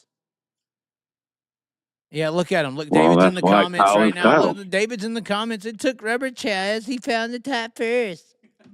Look at him. Look at him. Come on, call him. Hey, everybody. I'm Brian Brown. I don't suck. Kyle Larson's not better than me. I just didn't find the rubber first. Oh, God. That's a Brian Brown comment. That's a Brian. You had your beer goggles on. No. You just got fucking outdrove by Kyle, David. So you're telling me he's got pumped? Come on, Dave. That's what happened. He got No, pumped. I'm not saying he got pumped. He got fucking outdrove. Get on the phone, David. He got outdrove. David Gravel. And look, I'm not saying David can't outdrive Kyle. I'm not saying that. But on the night, yeah, he said it. There it is. He beat me, yes. He kicked my... Thank you, David. Thank you. That was the most impressive drive of the year. I've never seen a guy on a big track like that get past on the level of David Gravel. I'm not pulling up the video. I don't know where the video. I was there and I was like, "Oh my God, how did that just Was it on happen?" the outside or inside? It don't matter if it's the outside or inside. He drove by Dave. You just like to hear yourself talk. No, I've tried to call you, Dave. I tried. Did I not say let's call David? He declined it. I want to hear you call. Oh, hell no. This motherfucking short white man out of the good thing you got to talk to David. Yeah. Tell him what the fuck. We tried to get you in here, David. You're saying I'm trying to hear you talk. You don't want to talk. Pull the clip. Oh, he wants the clips now. Listen to him. Listen to him. Call in. He ain't going to answer, guys. He ain't going to answer. I'll hold off my pee break if you'll answer, David. Just like the radio BS, you had no proof. Oh, my God. Let's see you work for it. Oh, now he wants me to get naked on camera like some OnlyFans chick. He wants me to get naked for him. I've already tried to do my best Brian Brown impression. I mean, I'm not out for that Andy frozen custard. You know, I'm out for that Chaz's hot custard. You heard that earlier? Oh, that Chaz's hot custard. What do you think? You don't get David Gravel's hot custard, huh? Oh, Is that what you're fucking he wants all the right smoke.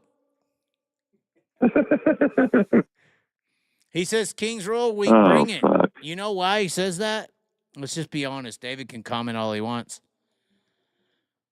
He's not better at Knoxville than Kyle. That's so sad. I hate to say it. Knoxville? He's not better at Knoxville than Kyle. There's like 30 fucking people better at Eldora than Kyle. Kyle sucks at Eldora. He really does. Kyle's horrible at Eldora. But and he's horrible in Nashville. Well, let's just say this. Let's say this. Hold on. Let me rephrase. Paul Silva sucks at Eldora. If you put Kyle Larson into a competitive car, once again, Kyle Larson carries. So you're saying we put Paul Kyle Silva's Larson with Paul Cody Silva's Jacobs good at and Knoxville. Eldora? No, Paul Silva's What good if at he Knoxville. put? Dude, Shane What if he Stewart. put? We'll put him with Cody Jacobs. All right, Shane Stewart almost won the Knoxville Nationals. Do you know how hard that is for Shane Stewart to almost win? I mean, Craig Kinzer has a Knoxville Nationals. Not going to go too far, but Shane Stewart almost won at Knoxville. Stewart. Paul Silva has a good notebook at Knoxville. He is good, crew chief wise. But at Kings Royal, Paul Silva don't know what the fuck he's doing compared to Cody Jacobs, compared to Donnie's boys, compared to Sweet's boys, compared to the boys in the industry. What about Warner? Paul Silva's Paul Silva's a B- crew chief with a fucking A super plus driver. That's just the truth. I mean, Kyle Larson couldn't have won the Chili Bowl if they didn't fucking curb the track up, and he's the only guy who could win it. You know, I mean, that's bullshit. No, it's not. They never had a cushion like that at Chili Bowl in the entire history of the event, ever. Go look it up. It's never been done. Well, that's not the only time he won it. He's won it before. No, yeah, but it was in a fucking King chassis that someone else set up. Anyways, that's why All right, Paul. So you fucking win. He'll fucking win whatever he fucking wants. Yeah, well, he fucking couldn't really compete in the Eagle chassis that Paul made up in the previous Chili Bows. They won him in the King chassis that Justin Easley was very involved with. Regardless, that's the N-word guy that Kyle learned how to say it from. Well, maybe that's a false statement. I'm sorry, I'm lying right now. But at Eldora, Paul Silva is lost, and he's been lost for a long time. At Knoxville, though, back to the point, he's got a notebook. A master. Yeah, he's got a notebook, and Kyle Larson's very good. So yeah, you got a good notebook, good chief. Yeah, you knows how to fucking run that track. You give Kyle Larson a 75% notebook, and he can make it 100%. Exactly. Yeah. You give David Gravel a 75% notebook, and he can make it 100%. Maybe. Yeah, David Gravel's a badass fucking driver. I'll say maybe one of the best. I'll say maybe because Kyle Larson drove around that fucking 2-car at Volusia like it was sitting still. Sitting still, David. Come on, David. David has exited the chat. David entered the chat. Chaz and tell him right now. David entered the chat. How do you say it? Entered the chat. Entered the chat, and he has exited. David Gravel, ever since we brought this point up, he has left. He's going to fucking sleep. He's fucking going to go sleep in his beautiful home right now. And, you know what I mean? I don't know. I think he's scared of Kyle. But I guarantee you, I bet you. He's back. Hold on, Helen Keller. We need that 3 for 3. Hold on. We need a 3 for 3. He's here. We need 3 for 3, David. He said Helen Keller would drive around you on that track.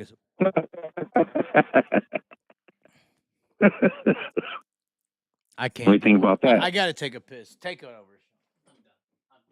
I'm done with you. I'm calling you in 5 minutes, motherfucker. Answer your phone, David. What's up, Sean? What's going on? Just out here living that California life. California? Yes, sir. Wow. Yeah, I was one that told you, what's your nationality? I know you're Asian, because like I was saying before, I have friends. I have a lot of Asian friends. I have Laos, Vietnamese, Japanese, Filipino.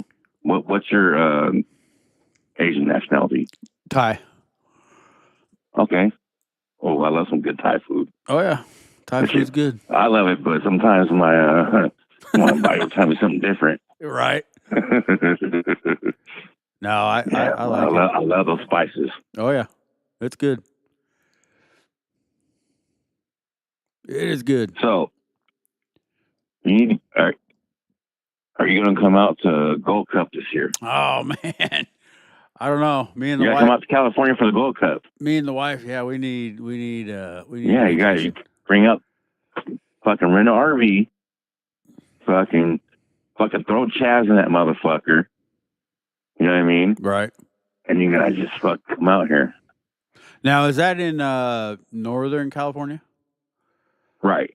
Right. Okay. It's in August. August? The later Yeah. part? Yeah, like towards the end. Yeah, towards like the 20-something. I want to say.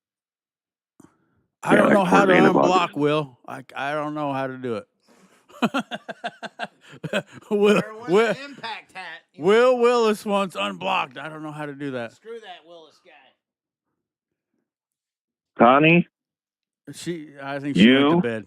Chaz, and Sean need to come out here. Because somehow Chaz got his ass out here last year for the Gold Cup. Yeah, I Well, heard. he flew his ass out here. I heard. Yeah, he flew his ass out here, but how badass would that be? You guys just fucking take a fucking road trip, man. I know. Fucking bring the RV, rent an RV. We ain't got You know what I mean? And maybe fucking Chaz get some sponsors, so they sponsor it. You know what I mean? Yeah, I mean it Come sounds out like here. fun. It'd definitely be an experience. Oh God, we're getting pushed out. By who? They're yelling at us. No, they're Right. not. All right, here's Chaz. I want to come out there for All right, Knoxville. I would love to come out there for Knoxville Nationals. I was there. I've only They seen tried it to on fight TV. me. They tried to fight me. And every time I go to that bikini contest, they get in a fight. Well, I seen your ass there last year. Remember? Yeah, did Well, I you didn't see see me the bikini fucking contest, heading but I up seen that the big next day. dude? What? No, I seen you the next day. I did see that one. I seen one person saying Jazz girls are better than fucking. Yeah, I did see and then somebody another dude have a tried to sign. fight me, and I like jumped in his face, and like Brad Sweet had to get in there and push him away. Oh, every That's time just- that was last year? if I am at the bikini contest at Silver Dollar, there is security coming. It happens no matter what. There's a fight that's breaking out. Somebody's coming after me. I think it's because they feel like they got to fight for like women or something. But every time I go to the bikini contest, they're trying to fight me. Okay, so I just told Sean proposal. This is my proposal. What's the proposal? You, Connie, and Sean, you guys need to come out here for the Gold Cup, and you guys got to come out in an RV and fucking do a road trip. I think that Kevin Joseph is right, and he says that's God telling you to stay away from Satan. I think that California is Satan. I'm convinced. All right, do you want us to call David Gravel, give it a shot, or no? Call him. Okay, Call his ass. I'll hang up so you can call him. okay, we will. Good talking to you. Good talking to you. I don't though. know if he'll answer your ass, but thank you. We'll see. Good talking to you, Chaz, and I appreciate your content and be you, man. We'll try. Just be you. David Gravel versus the Fuck Chaz on the the slip haters. and slide. How do you think that would go? Well, it'd be you got to very understand, I entertaining. am going to be in a dunk. It'd be game. very entertaining, I tell you that. It'd be very I'm entertaining. going to be in a dunk booth at the Knoxville Nationals, a dunk tank. I am going to be in a dunk tank at the Knoxville Nationals. Oh, fuck. So David Garrett was going to be first in line. I think Caitlin might be, but yeah, potentially. All right, they're all waiting for Gravel. All right, let's see if we can get them. All right, thank you Yeah, for let's calling. see. All right, Chaz. Bye. Last call of the night. We are close to the 3-hour margin. We're giving David Gravel one shot to respond. Can he take the one shot? Is he going to be Eminem or is he going to be Papa Doc? Right now, here we go. I'm gonna let the rings play so you can see if he answers the call or not.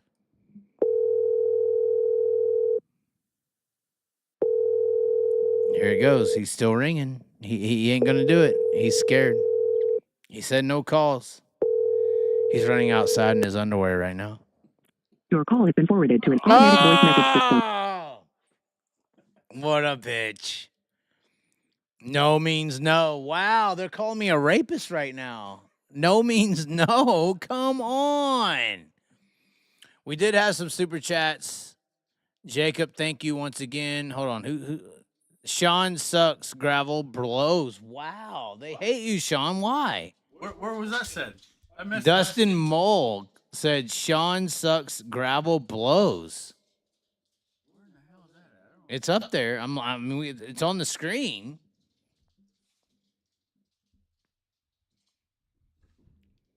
Do you see it? Well, everybody else does. I don't know. I don't care. I guess that's it. That's it. We tried. We tried, guys. Anything else you want to say? No, I'm good. You got to go to work at 3 a.m., right? Right. So I was halfway trying to get him off the phone so you could wake up at a decent time. No, it's all right. Okay. Hold on. Let's see. We got some more chats coming in. Will you be at Eldora for the King's Royal? Yes. I will be at Eldora for the King's Royal.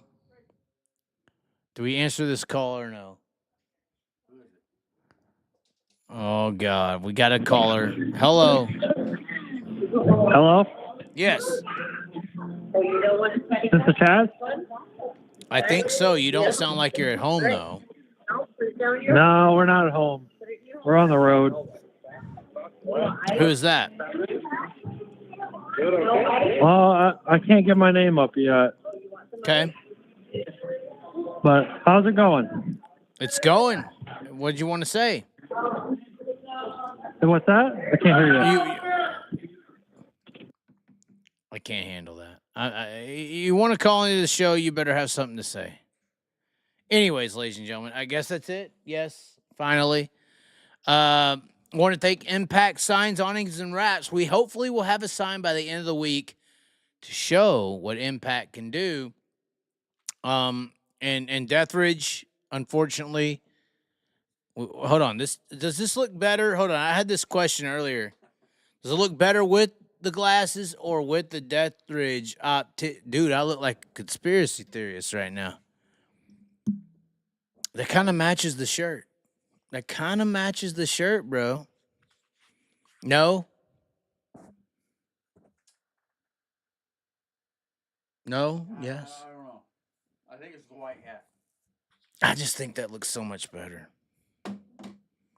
But when I drive at night, I do wear the glasses. It's amazing.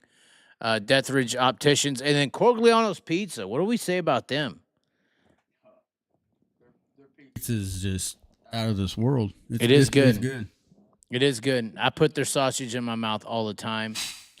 David Gravel does not because he's a loser. But anyway, thank you for tuning in, ladies and gentlemen. Hopefully y'all have subscribed to the channel. Check things out.